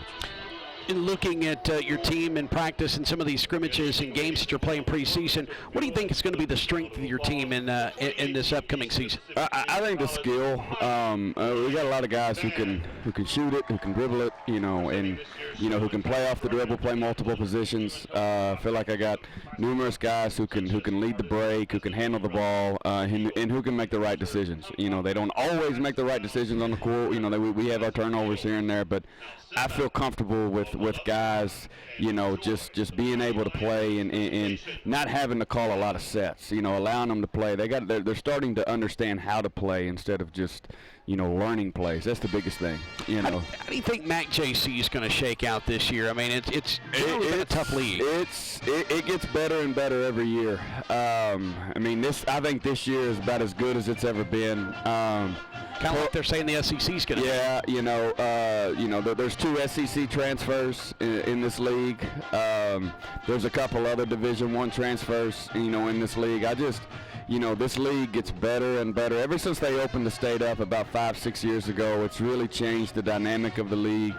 And you know, there's really good coaches in this league too. That's what makes it tough. Is that there are some really there's some really good coaches. You know, and you know, teams play hard, they defend, they do things the right way, and I mean, it's a grind night in and night out. And you know, it's going to be this league is really good. I think it gets slept on a little bit because you got Florida. That's nothing to take away from them. I mean, they're always really good, that league. And then you have Texas, which is always good, where they can get unlimited out-of-staters, full scholarships and whatnot. We kind of get overlooked a little bit, but I think the theme, you know, especially when we were in Texas and, you know, here with some of my Division I coaching friends, is they said, man, y'all's league's pretty good. And yeah, I'd say I agree with them. You know, it's tough. Billy, thank you so much for joining us. Sorry we only had a short amount of time to talk a little hoops, but it's here. Yeah, it's here. Hitman's basketball coach joining us here in the booth. Coming up right now, we'll take a look around the Southeastern Conference with football coming up this weekend. Let's get you caught up on what's going on in SEC ball. The time is right and the price. No, Javante, you.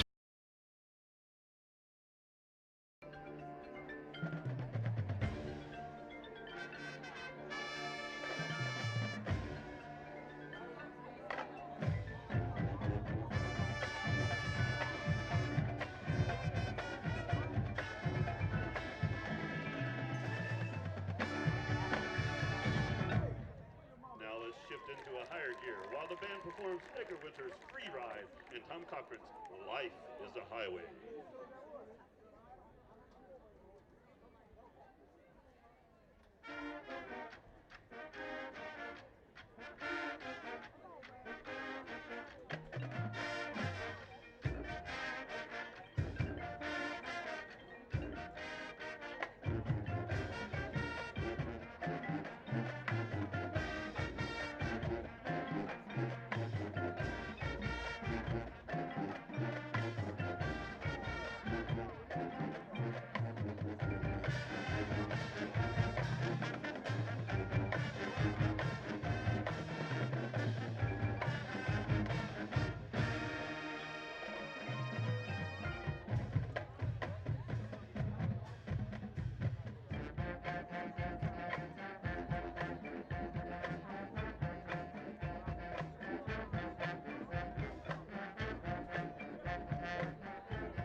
Trip, the band performs the Beatles' Long and Winding Road, Jackson Brown's Running on Empty, and Drive My Car by the Beatles.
How about a big round of applause for the East Mississippi Community College Mighty Lion Band. The band is led on the field by drum majors Kelly Williams from New Hope, Mississippi, and Chase Griffith from Enterprise, Mississippi. The EMCC band staff includes percussion instructor David Sullivan, color guard instructor Catherine Fulton, dance instructor Megan Anderson. Band directors are Ron Gann and Chris King. Join us on November 27th at 7 p.m. here on campus for our holiday concert featuring the Jazz Ensemble, Symphonic Band, and Chorus. For more information on this and other performances, visit the EMCC Band on social media by searching EMCC Band on Facebook, Instagram, and Twitter, or by visiting our website at www.eastms.edu/Mighty Lion Band.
EMCC leads at 26-0 as we're coming out of the half. EMCC coming to the near side. They've been stretching in the north end zone. Now Bo Bell's doing some stretching around the 2-yard line. He's the head official here in this contest. I'm sure he'd really appreciate me broadcasting that to the masses. Coahoma dressed in all white with black numbers, maroon helmets. EMCC red jerseys, white pants with the red stripes down each side, and got the white helmet with the red stripe, and red face mask. Jonathan, EMCC up 26-0. They just didn't play very well in the first half. They didn't play very well in the first half offensively. I'm sure Coach Stevens and the offensive staff has had some discussion at halftime, and I'm sure that they'll come out ready to play here in a few moments. But, you know, the statistic I pointed out at the end of the first quarter even extended further as we got into halftime, with Coahoma having the ball 20 minutes and 8 seconds to 9 minutes and 52 seconds for EMCC.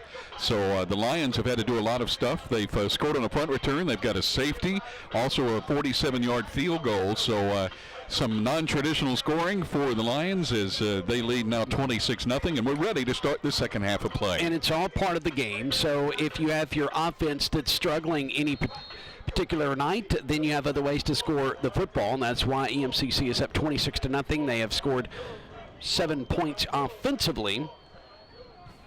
Coming up and kicking the football end over end, and it's from right to left, taken inside the 10-yard line by Gamage. He gets out across the 20, up the numbers at the 25, I should say, and it's going to be tripped up around the 29-yard line. So that's where Coahoma is going to start with their first possession of the second half, their own 29, trailing 26-0. If you're Coahoma, Glenn, in the locker room just a moment ago, what do you think Coach Stephen Miller has been telling his guys, and what do you think the game plan is coming out in the second half? Just stick with what you've been doing in the first half? Well, Jason, it's one of those things where you just want to get out of here healthy, but at the same time, they got to find a way to score. They hadn't scored just one time in, 10 years? Yeah. Yeah, it's been a while. We'll check that here momentarily as you can hear those pads popping down there. Boy, it's an inside handoff getting out across 30 up to the 32-yard line. It's Jalen Jones with the carry, and that's going to be a gain of 3, and it's going to bring up now a 2nd down and 7 situation. Ontario Johnson with a nice stop. He just wrapped him up, dropped him after that 3-yard gain. Trips will be left, wide side of the field. Single receiver here on the near side, showing pressure. EMCC, this linebacker's now going to drop back in a zone blitz, and now coming up the middle is Moore. He's trying to bounce to the outside, near side. He can't, and he's going to lose the ball. And Coahoma's going to try to scoop it up. They do, but they're going to be tackled back at the 16-yard line. So it's going to bring up a 3rd down and forever for Coahoma. Just a little mistake there by Moore. Tried to go up the middle, didn't have anything. Tried to bounce to the near side, didn't have anything. And then tried to go back to the middle and then was slung down. And as he was going down, lost the football.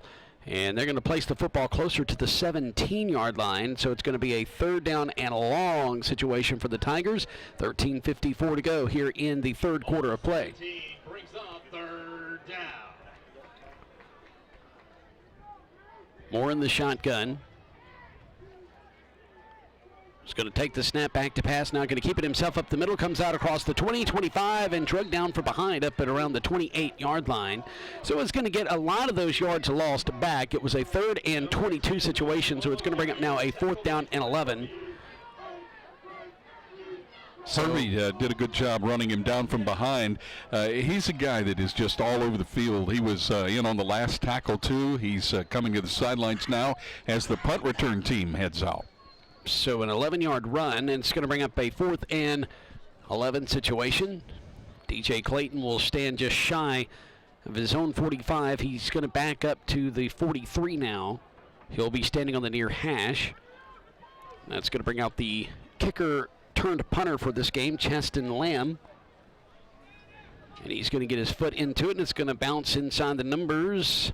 And now goes outside the numbers, inside the 35 down to the 29-yard line. So EMCC is going to have it over on the right hash, which is the far side of the field, at their own 29, moving from right to left. With 12:44 to go in the 3rd quarter, it's 26-0 EMCC on top. Let's pause 10 seconds for station identification. This is the EMCC Football Network. WFCA Ackerman French Camp, the voice of French Camp Academy. Bringing you the best gospel music on FM 108. DeWeaver's going to be in the shotgun with first down and 10 to go. Facing a 3-man front for Coahoma. Twin receivers either side. They're stacked inside. Handoff, big lane inside across the 35 up to the 40-yard line. Enough for a first down for Deion McIntosh. McIntosh is going to carry it for 11 yards, and it's going to be a first down. And 10 to go for EMCC, their own 40. McIntosh looks like a pinball flying up the middle of the field, Jason, bouncing off people like crazy. And I think we've got a timeout. We do. Timeout is going to be called by EMCC. It's their first timeout taken in the second half. With 12:35 to go in the third, we'll pause 30 seconds. You're listening to EMCC Football on the EMCC Radio Network. The staff and management of Electric Motor.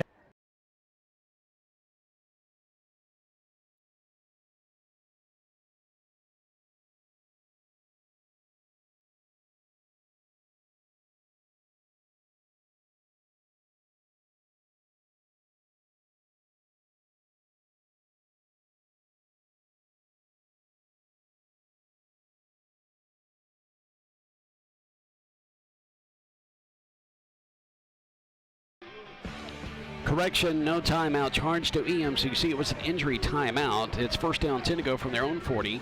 Twin receivers either side. They're stacked inside. Handoff once again, but bouncing out to the outside to the right is going to be McIntosh, and he's going to run up to about the 48. That's going to be a gain of 8 yards on the play, and it's going to bring up, well, they're going to say his knee goes down, around the 47.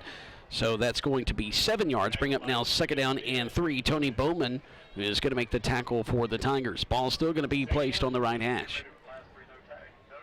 Two twin receivers either side. Once again, they're stacked. Wide side of the field is near side. Here's the snap. Turns, hands it off to McIntosh, who's trying to go up the middle. That's going to be Moore, actually, I beg your pardon, who's trying it out onto the field. Moore with a rare carry here in this game is going to gain a yard up to the 49, so it's going to bring up a third down and 1 situation.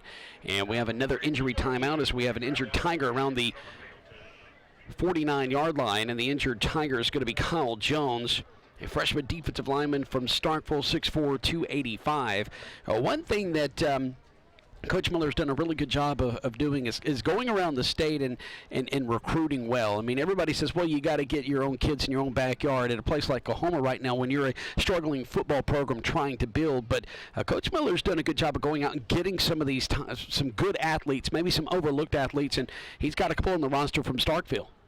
You know, I think when you talk about that in D1 football, Southern Mississippi used to be magnificent in doing that. They would take the players that Ole Miss and Mississippi State didn't recruit in the state and beat folks with them. I mean, Coahoma's doing the same thing. They're going out and getting athletes, people that can play. And, you know, it takes a while to change a culture sometimes. And like Lynn said, they haven't scored or haven't won in 10 years against EMCC. And it's tough to turn that around here in such a short time. It's going to take time to develop a winning culture, and just look across the way at the Coahoma fans that they've got a fairly decent amount of folks that have traveled to watch this game tonight, so that has to continue. The support from the school has to continue, and they has to keep recruiting those good players. So in 5.5 games, Coahoma has scored 21 points on EMCC.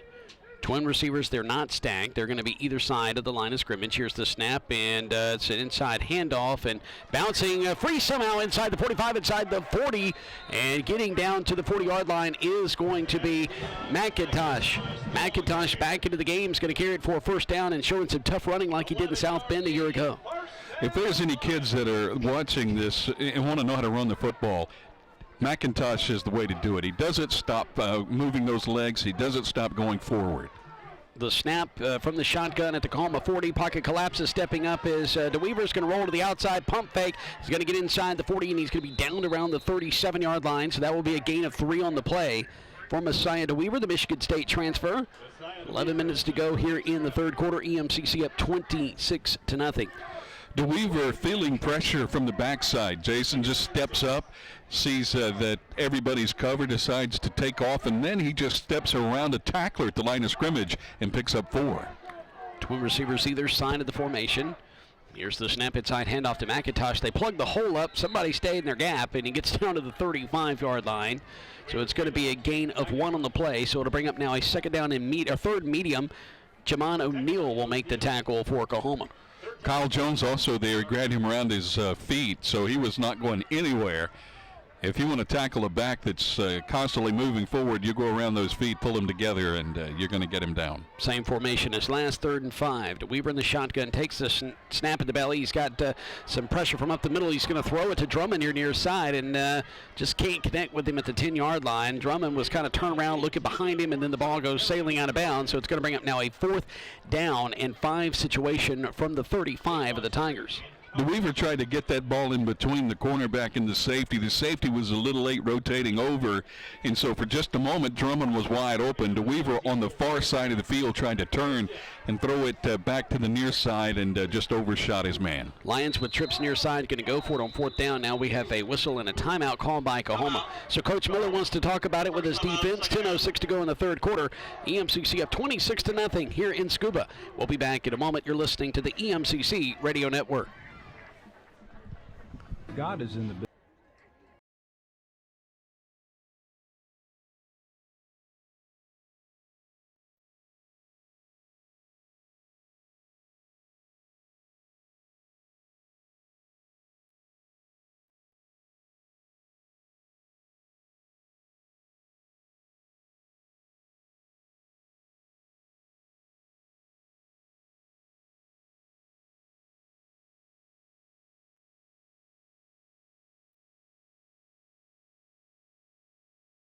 And they come back out on defense. EMCC out there, same formation as last, which is trips wide side of the field, near side. Coach Boykin going over some final instructions now as DeWeaver looks to the near side. 4th and 5 from the Tiger 35. Moving from right to left and shifting from right to left is going to be McIntosh in the backfield. He goes in to pass protect, and DeWeaver's going to fire it on the far sideline. It's caught, but is he in bounds? Yes, he is. First down, EMCC down to the 27-yard line, and I think that's going to be Adrian Miller's going to make the reception for the Lions. Great job by Messiah DeWeaver. Great pressure from Coahoma.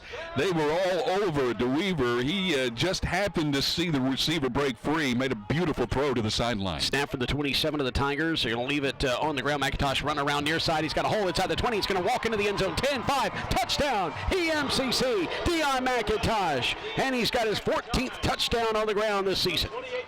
27 yards on that beautiful run by McIntosh. Just continues to see those backside lanes open up. He knows when to cut, knows how to make somebody miss. EMCC in the end zone with 9:46 to go. Deion McIntosh, 15 carries, 141 yards on the day. As along a 27 has scored his 14th touchdown, which leads all National Junior College Athletic Association teams. As far as touchdowns on the ground, it's 32-0 pinning the PAT. We'll wait the snap back for Burton. Here it is. Goler's got it down. The kick by Smith. It's end over end. Right through the uprights. It is good. And the Lions lead it 33-0 with 9:46 to go in the 3rd quarter. We'll be back in 30 seconds. You're listening to the EMCC Football Network. I'm the embarrassment emoji, the apology emoji.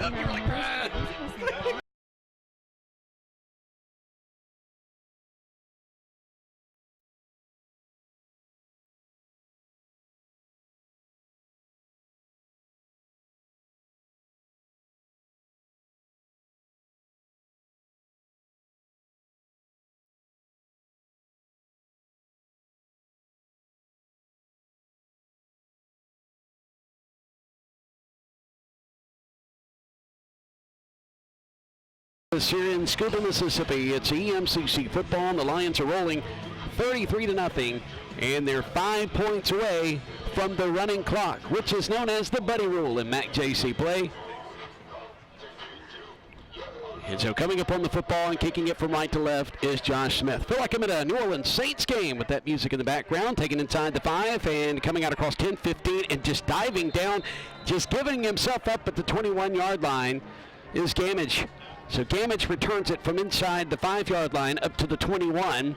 So he's going to return it some 16 yards. He took it around the 13. Gamage ran just as far as he could without actually hitting somebody from the other team, as he just dove down when EMCC was closing in on him. And I can't blame him. Down on the near side hash mark on the 21-yard line, Coahoma moving left to right. About a 17, 18-yard return as he really officially took it around the 3.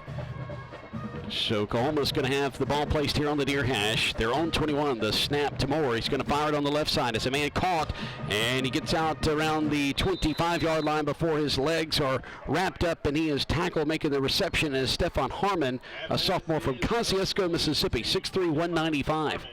And he's going to bring it out closer to the 26. He was tackled back at the 23, but forward progress gets him up to the 26-yard line, so it's going to bring up a second down and medium situation. Kilo Swanee was in coverage. He did a nice job of letting him catch the ball, keeping him in front, and then making a good, solid tackle.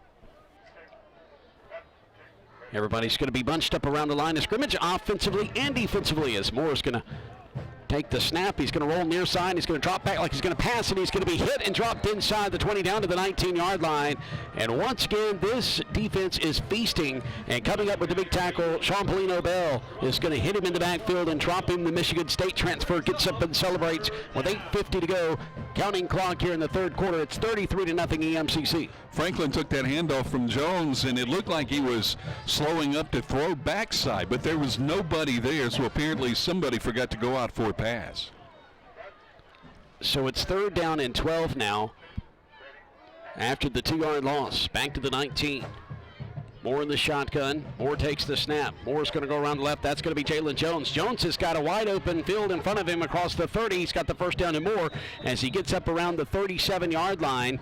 So that's going to be about an 18-yard run for Jalen Jones. And Glenn, there's been a couple of situations where that defense is all bunched in, and once Jalen Jones gets to the outside, he has nothing but green, and they're having to chase him down from behind.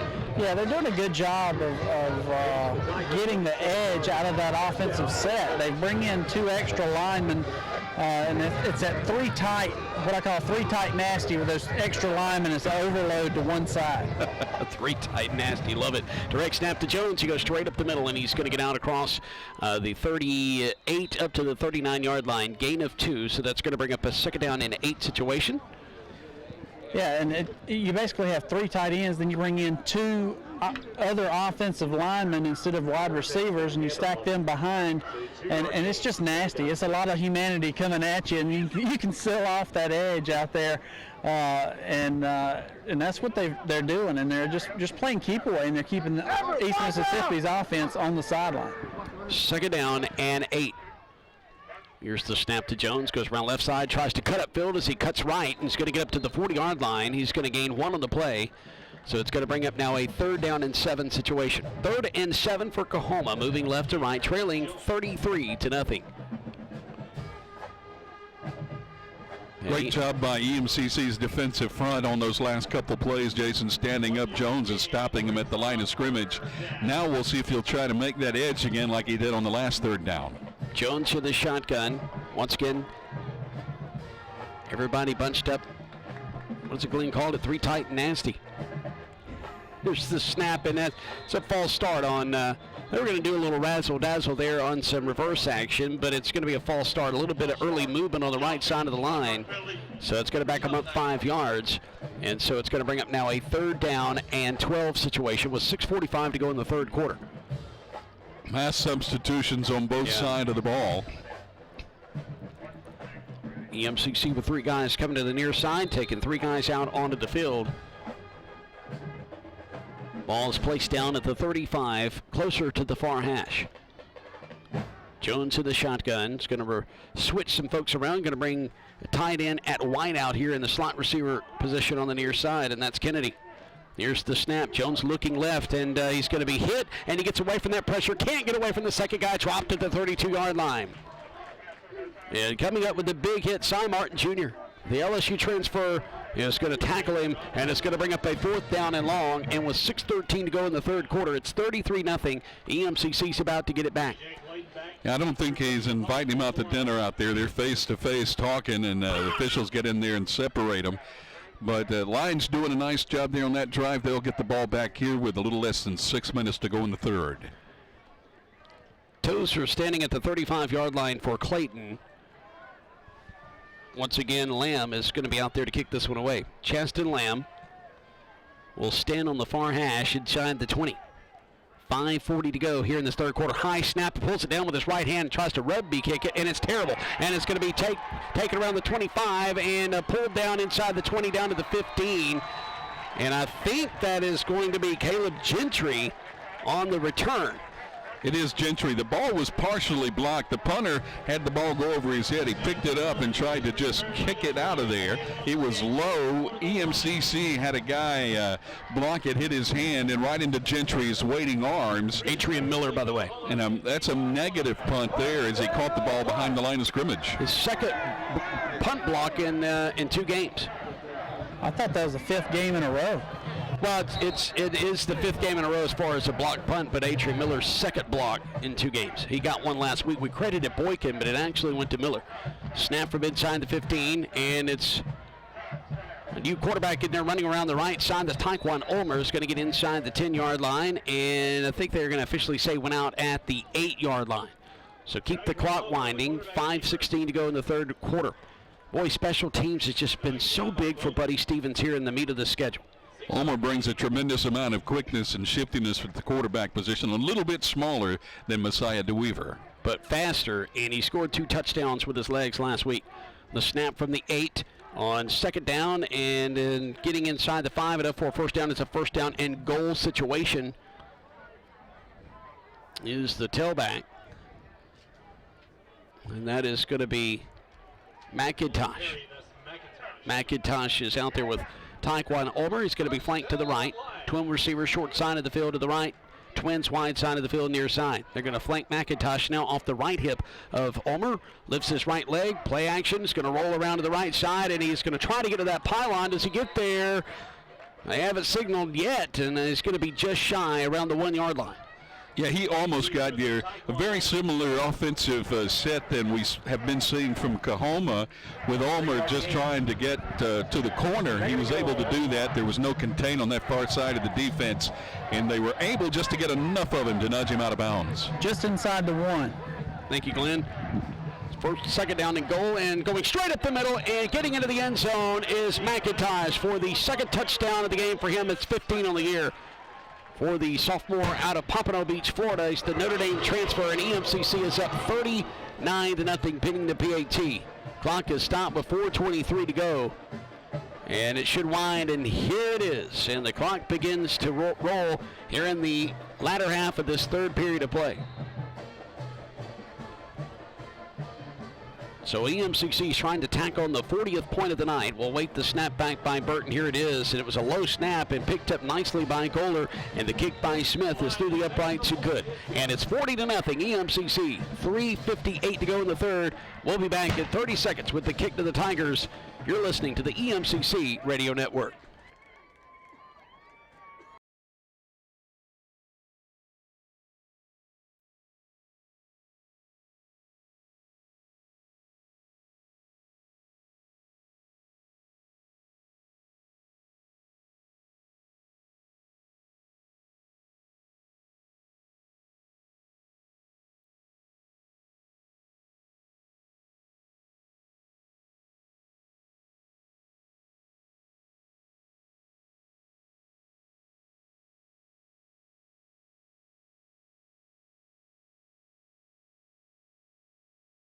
The third quarter, we are now in the 38-point deficit running clock rule. We call it the Buddy Rule. Well, we don't call it the Buddy Rule. It's been nicknamed the Buddy Rule across MAC-JC play.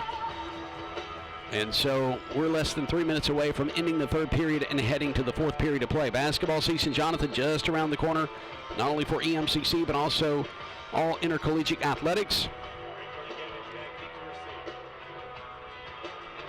Josh Smith's going to come up on it, kick it with his right leg. It's high end over end, middle of the field, and Gamage has to run across the way. He was near side and had to go sprinting to his left to take it. As he takes it just across the 10-yard line, he's going to bring it out to the 30.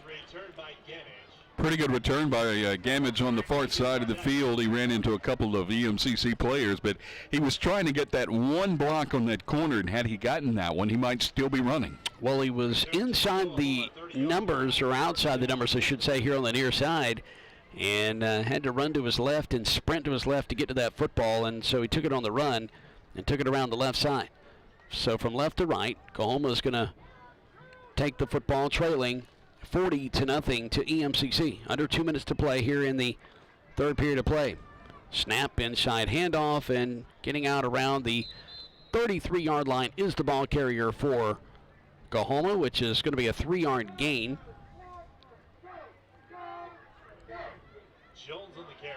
And it was Jalen Jones. Boy, he has had a big night tonight. Jalen Jones, 24 carries for 97 yards. Has a long of 18, so he's 3 yards away from hitting the century mark.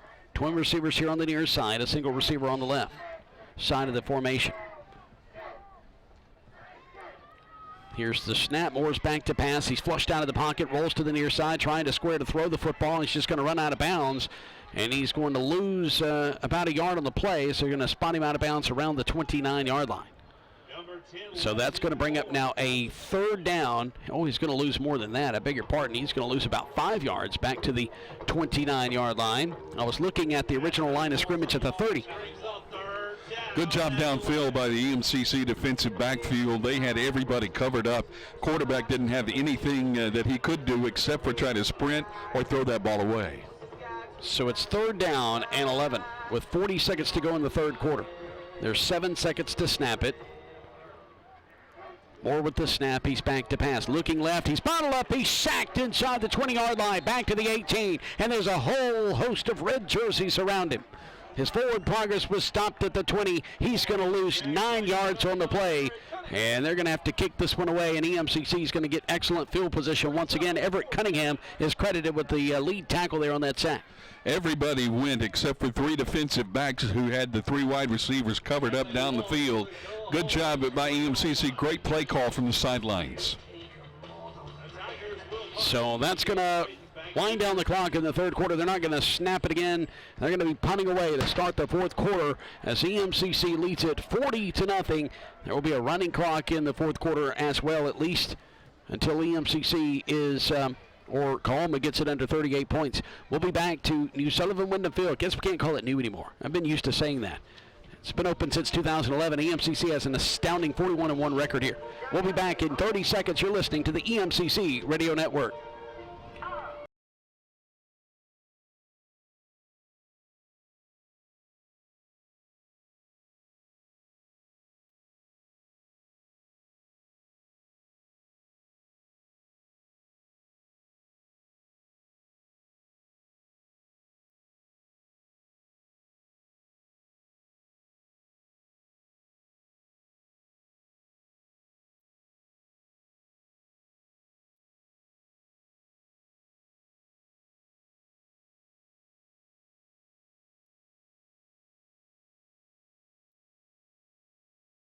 With a start time of 6:30 as far as the kickoff up in Boonville, Mississippi. It's North Division play continued as the EMCC is going to take in a North Division championship to Boonville. Low snap taken at the 5, and it's a low kick, and it's going to roll across the 45. It's going to go inside EMCC territories. It takes a tiger roll down to the 45-yard line, and that's where EMCC will have it. Their own 45, moving left to right. So North Division champions in about 14 minutes and 37 seconds and counting.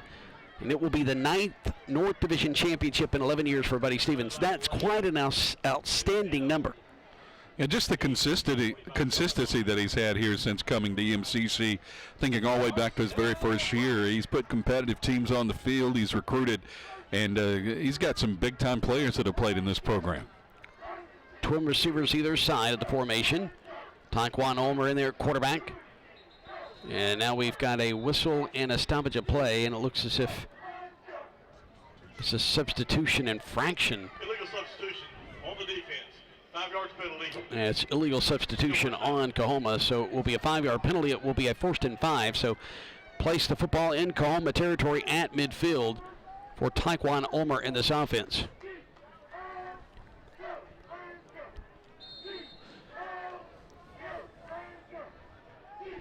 Moore's going to be off the right hip of Taekwon Ulmer, who's in the shotgun.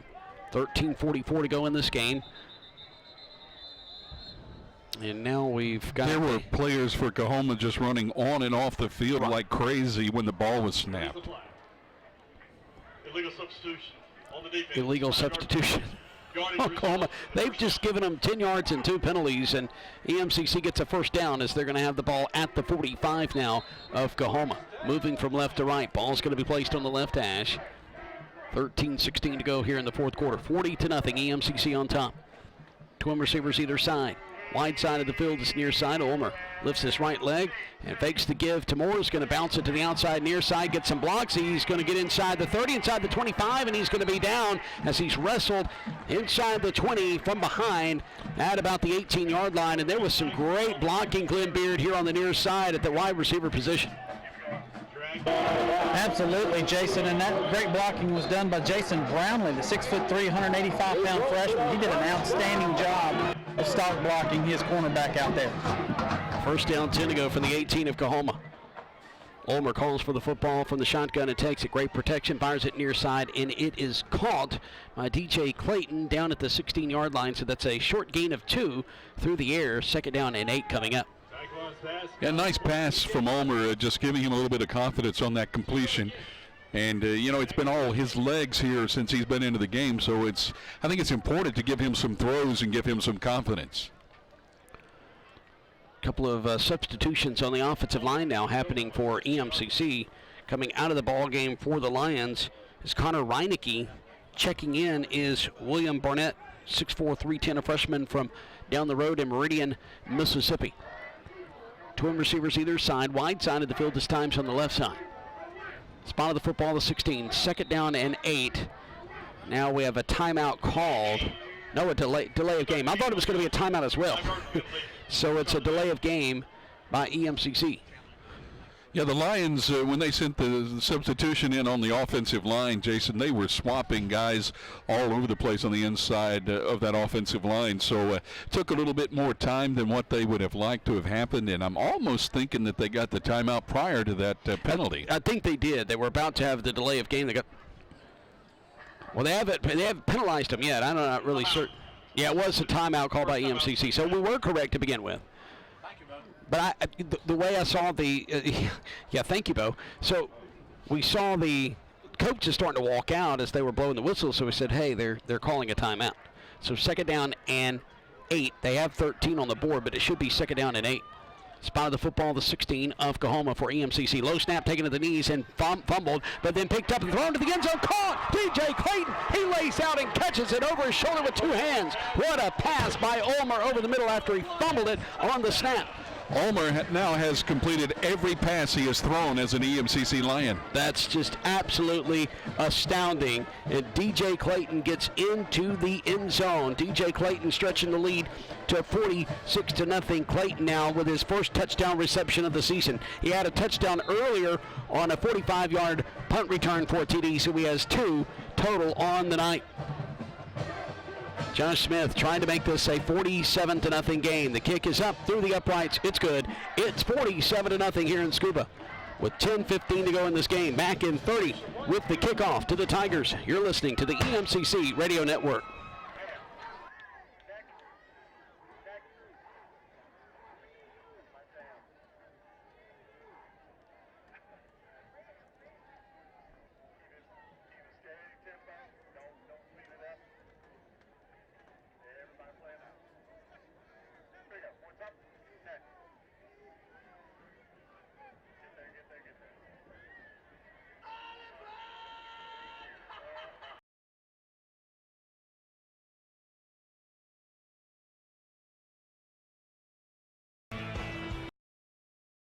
A 16-yard touchdown reception from Taekwon Ulmer. Ulmer's first touchdown thrown this season. He had 2 touchdowns on the ground last week. Clayton's first touchdown reception of the year. 9:22 and counting here in the fourth quarter before this game is in the record books. EMCC starting to size up for a North Division Championship ring. They're going to kick off from left to right. Here's a high angling near side end over end kick taken at the 15 on the run by Gamage. He tries to cut up the field as he gets around the 20, gets up to the 25 before he's tripped up there, and a penalty flag flies from behind. It's going to be a late hit on EMCC.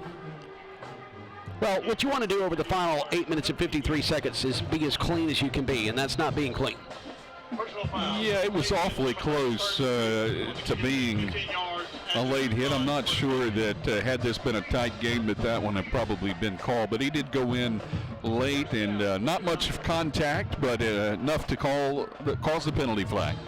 The EMCC Radio Network, WFCA 107.9 FM in French Camp, Super Talk WZKR 103.3 FM in Meridian, and EMCC's WFTC 92.7 FM in Mayhew. That's the Radio Network. Want to thank those guys for covering EMCC football. Next week we'll be on the air at 5:45, 6:30 kickoff from Northeast in Boonville. The snap and handing it off to his tailback, who runs into the back of his blocker and is stopped by his own man at the 40-yard line. Then the red jerseys come and make the tackle, and it will be a yard loss. So they were at the 41 after the penalty yardage was assessed, and then they lose a yard there on the carry by Jalen Jones. He ran it into the back of number 62. That's Jamison Johnson, a freshman out of Durant, Mississippi, 6'2", 300. And Johnson was stood up, and he wasn't giving ground, but he wasn't pushing his defender back, and then Jones ran right into the back of it. Four-man front for EMCC. Here's the snap on 2nd 11. Moore has nowhere to go with it besides just rolling to his right. He's tripped up from behind. A sack by EMCC. Oh my goodness, EMCC's defensive front has just been absolutely phenomenal this season, and that's Cherry for EMCC that's going to come up with the big sack. Terrence Cherry gets Moore from behind as Moore was trying to run away from pressure, flushes him out of the pocket and trips him up. So it's going to be a 3rd down and long at the 36-yard line. They're on 36, under 7 minutes to play here in Scuba. The Coahoma offensive line's tiring a little bit. EMCC's defensive front, they've been able to shuffle guys in and out, and they've got some fresh legs out there, and they're standing those offensive linemen up and getting pressure on the quarterback. Moore's going to take the snap's going to roll to his right. He's just going to slide down. He had 4 red jerseys around him, just slid down on his backside at the 31, and that's going to bring up 4th down. And boy, Coahoma's going to have to come out and punt, and punting hasn't been their strength, and punting is something they've had to do a lot tonight. Yeah, the Lions have really relied on their defense tonight, Jason. The EMCC defensive front linebackers, even the secondary, doing a great job locking people down, and just not a lot of room to do anything if you're a Coahoma Tiger. Our stats crew, by the way, is the best in the business. They're the stats crew for Mississippi State football. So Gavin Gilbert, Scott Walters, you are the best in the business. Oh, it's a snapback that's handled very poorly by the punter, and he gets it away, though, and it's going to take an EMCC roll inside the 50, and it's going to go down to the Coahoma 45-yard line. So it's been a tough night for Justin Lamb. But as I was saying, the best stats crew in the business, Scott Walters, Gavin Gilbert, they handle things on Saturdays in Starkville, and they handle things here and on the road for EMCC football. And that's 9 sacks for EMCC defensively, I'm being told by Gavin. Down to the Coahoma 46-yard line officially. Tyquan Ulmer is in the shotgun. Trips here near side with a single receiver on the left side. Near side is the wide side of the field. They leave it in the belly of Moore, and he comes around near side, and they're going to ride him down at the 45-yard line. So a tough gain of 1 for Keon Moore. Keon Moore this season has backed up Deion McIntosh, but has gotten a lot of reps. 54 rushes coming in for 349 yards, averaging 50 yards a game. And Moore with 3 touchdowns on the ground this season. Man in motion from far side to near. Here's the snap. They leave it with Moore. Goes straight up the middle inside the 35. And he's going to be down to the, or 45, I should say, down to the 44. So it's going to bring up a 3rd down and long. It was 2nd and 9. So after the gain of 1, it's going to bring up 3rd and 8. 4 minutes and 30 seconds to go in this ball game. The Coahoma defensive front trying to strip the football. 2 receivers either side. Ulmer in the shotgun. Ball placed closer to the near hash. High snap. Ulmer pulls it down. He's going to fake the give. He's going to keep it himself. And they're going to throw a penalty flag, maybe a horse collar as they collar him and bring him down at the 40-yard line after a gain of 4 on the play. Going to be a hold against EMCC. They had him on the back of his jersey. It is a hold on the Lions. You are correct, Jonathan. I was incorrect. Under 4 minutes to play. Clock rolling with 3:52 to go in this game. EMCC up big 47-0. And the coaches, we can hear from the box to our left, starting to file out and head to the locker room. This is going to be a North Division championship for EMCC, their 9th in 11 years in the Buddy Stevens era. Matter of fact, we just lost Scott Walters. He left the broadcast booth to head down to the field. Pizza's getting cold. Yeah, pizza. It does sound good about right now. So after the penalty yardage has been assessed, spot of the football is their own 49. Ulmer with the snap. He's back to pass, has pressure. Now fires it over the middle of the field. It's incomplete at the 30-yard line. He was looking for Purvis Frazier, the freshman from Louisville, Mississippi, and it's going to bring up a 4th down at 18 situation, so EMCC is going to kick it away here. Yeah, he made a good read on that. He saw his wide receiver breaking across the middle. They had a little bit of space. I think what he would have had to have done there was underthrow that ball a little bit and let the receiver run to it. So coming out to kick this one away is Johnny Moss. 38.2-yard average coming in. Ball placed near hash at their own 49-yard line. Snap is back. He crouches down, gets it. Now gets his right leg into it. It's a beautiful booming punt. As Gamage is going to take it inside the 5 as he was backpedaling. And now he's going to reverse his field, come to the near side. He's going to bring it out to the 13. Well, Gamage did the thing that you never want your return man to do, and that's field it inside the 10. As a matter of fact, inside the 5-yard line. Yep. But he was able to get it back out to around the 15. Real fortunate there. About a 48-yard punt that time by Moss. About a 9-yard return for Gamage, bringing up near the 15-yard line. So they gave him 2 extra yards than I thought they were going to give him. So officially an 11-yard return. So tack on 2 more. 1:53, 1:52, clock rolling. We'll be on the air next week, 5:45, 6:30 kickoff from Boonville. EMCC wraps up the regular season. The snap to Jalen Jones. He'll take it himself around the right side, and he's going to get up to the 17-yard line. Now we have a push it and shove it match going on here, but the officials get it under control, and a penalty flag flies. A good job by some teammates for both Coahoma and EMCC from both sides, kind of getting this thing under control pretty quickly. This is one of those games where you have to feel like for EMCC there's going to be some, I don't want to say negativity or disappointment, but there's not going to be necessarily some happy coaches with some areas of play. Now, special teams, obviously. Defensive line did such a great job. They got 9 sacks in the game, but I think you have to look at offense, and you have to feel like they just really never got in any kind of rhythm tonight, and they just weren't the offense that Buddy Stevens and Coach Boykin, would like for them to be. Well, when you start the game off and you get a couple false start penalties before you're able to even get any yardage on offense, you know it's going to be a long night. You're right. They just couldn't get in any kind of rhythm. The play calling rhythm was not there. The execution was not there. So lots to work on this week. Spotted the football just across the 35, their own 35. Jones is going to take the direct snap, going to come around the near side, gets out across the 35, and he's going to be tackled at the 37-yard line. So he's going to gain a yard on the play, and it's going to bring up 2nd and 9, and there's 23 seconds to go in this game. I'm not sure Coahoma's going to snap it again. No need to. You're down 47-0. You don't want to risk any injury here. So on 2nd down and 9, Coahoma's just going to walk around and let this clock run out. 10 seconds to go in the game. Now EMCC is 5 seconds away from claiming its 9th North Division championship. And there it is, the horn sounds, and officially EMCC has won the North Division Championship. Buddy Stevens has won 9 in his 11 seasons. And he'll walk across the way trying to find Coach Miller to shake his hand and congratulate him on a well-played ball game. I thought that they had a really good defensive and offensive game plan coming in. They were just overmatched by the #1 team in the country. And I think Coahoma did some things defensively that made EMCC uncomfortable. So hats off to them for that. But EMCC just too strong. 47-0, the final score, and the final home game of the regular season. We go on the road to Boonville next week. Our airtime 5:45, 6:30 is the kickoff.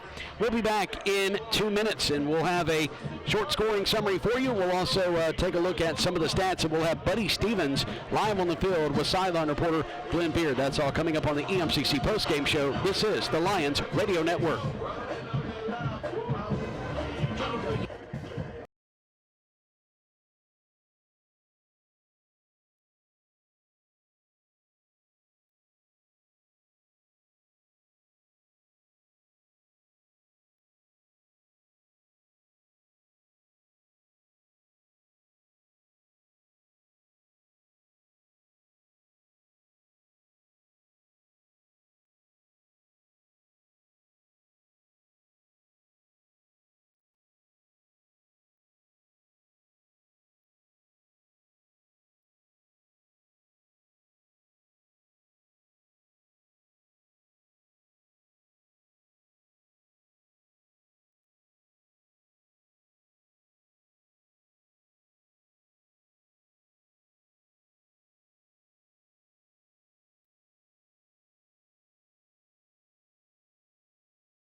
47-0. EMCC, the number 1 ranked team in the country, goes to 8-0 on the year, 5-0 in North Division play.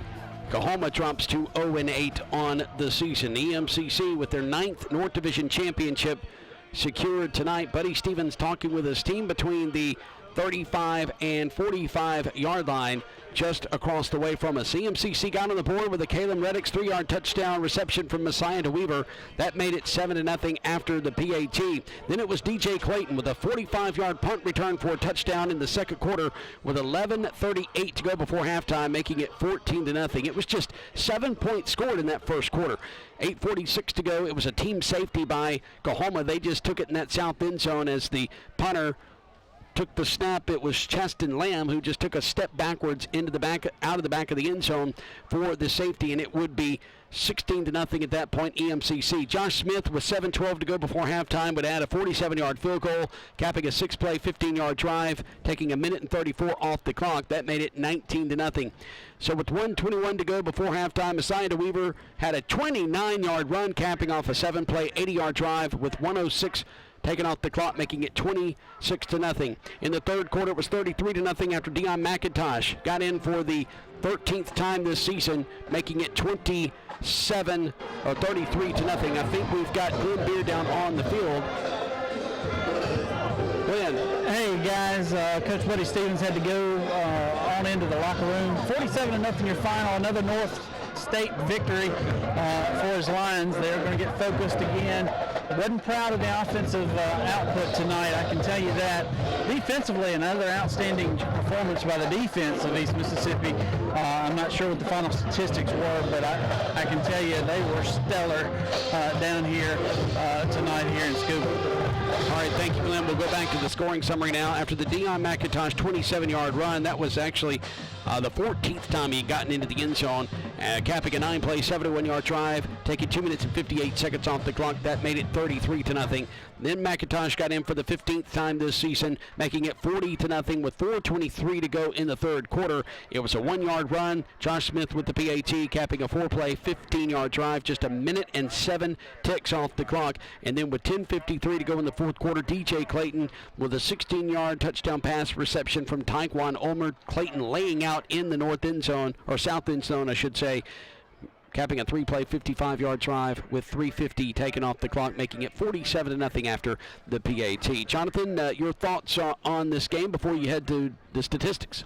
Well, Glenn was talking about the stellar defense. It was a stellar defensive night for EMCC, giving up only 98 total yards on the night. Great job by the Lion defense. Lots to be proud of there. Offense, it just couldn't get in the rhythm early, and I think that affected them throughout the ball game. They found a way to win, and they found a way to win big, which is what great teams do.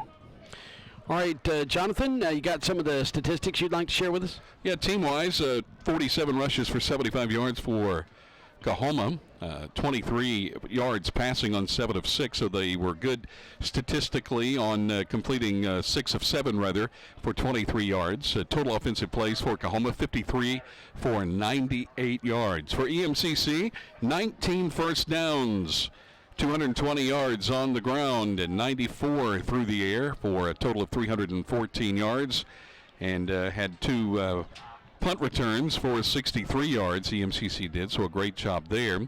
Penalty yards, 6 for 55 for the Lions, 8 for 60 for Coahoma. Time of possession, 38 minutes, 37 seconds for Coahoma, 21 minutes, 23 seconds for EMCC. Third down conversions, neither team very good tonight. 3 of 13 for Coahoma, 2 of 7 for EMCC. 1 from fourth down for the Lions, 1 of 3 on fourth down for Coahoma. Red zone chances, 3 of 3 for the Lions. Good percentage. Red zone scores for the Coahoma Community College Lions, Tigers, 0 of 1. All right, thank you, Jonathan. Appreciate that. EMCC with the win, 47-0. Once again, Coahoma, though, played a pretty decent football game, especially on the defensive side of the football, where they just kind of maybe kept EMCC, I think, a little bit off rhythm. I know Buddy Stevens would probably say that the EMCC shot themselves in the foot at times, and they did. He would be right about that, but I think he would also praise Coahoma for having a really good defense. They came out with a good offensive game plan as far as keeping that clock winding. This really could have been a bigger score. At EMCC's offense, I think, been a little bit more in tune. But once again, credit Coahoma for coming in with a strong defense. They've been in 3 games this season, lost by a point to Mississippi Delta. Some would say, well, that's not that big of a deal. But going on the road and leading at the half at Northwest is a big deal. That game was close. It's not like Northwest came out and blew them out. Had a close game with Northeast. And speaking of Northeast, that's where we head next week as EMCC looks to cap off the regular season undefeated. They're 8-0, 5-0 in North Division play. They've won the number 1 seed. So, Jonathan, we know that on November the 3rd, 2 weeks from this Saturday, we will be right back here in this booth calling a state playoff game as EMCC will be the 1 seed. The South seed has yet to be decided, and so we're going to take a look at that South seed here momentarily as we want to let you know what's going on in MACJC play. As soon as I could get the scores to refresh, you know how these your data on iPhones and all that kind of stuff works. Tell you what, let's go ahead and take a 1-minute timeout. When we return, we will have a look at those scores from around MACJC play, and then we'll wrap up the broadcast from here in Scuba. EMCC wins at 47-0. You're listening to the EMCC Football Network.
To the EMCC Radio Network's postgame show, the Lions win at 47-0 here in Scuba.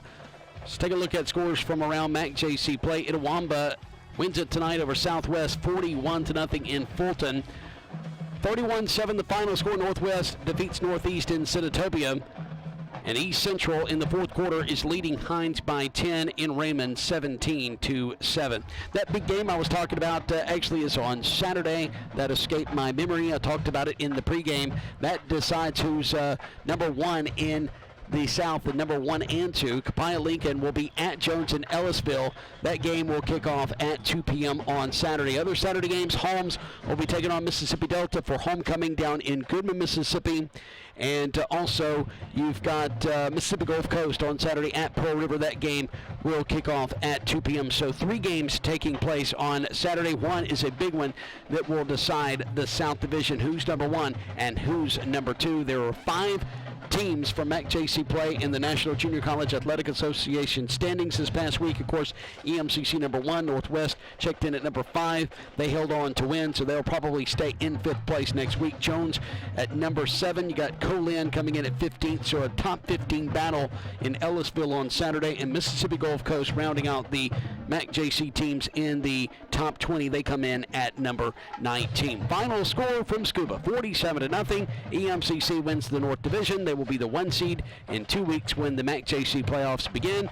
So for Gavin Gilbert, Scott Walters, our stats crew here in the broadcast booth, for Glenn Beer down on the field, and also to my left for our color analyst Jonathan Holmes and Javante McAdory back at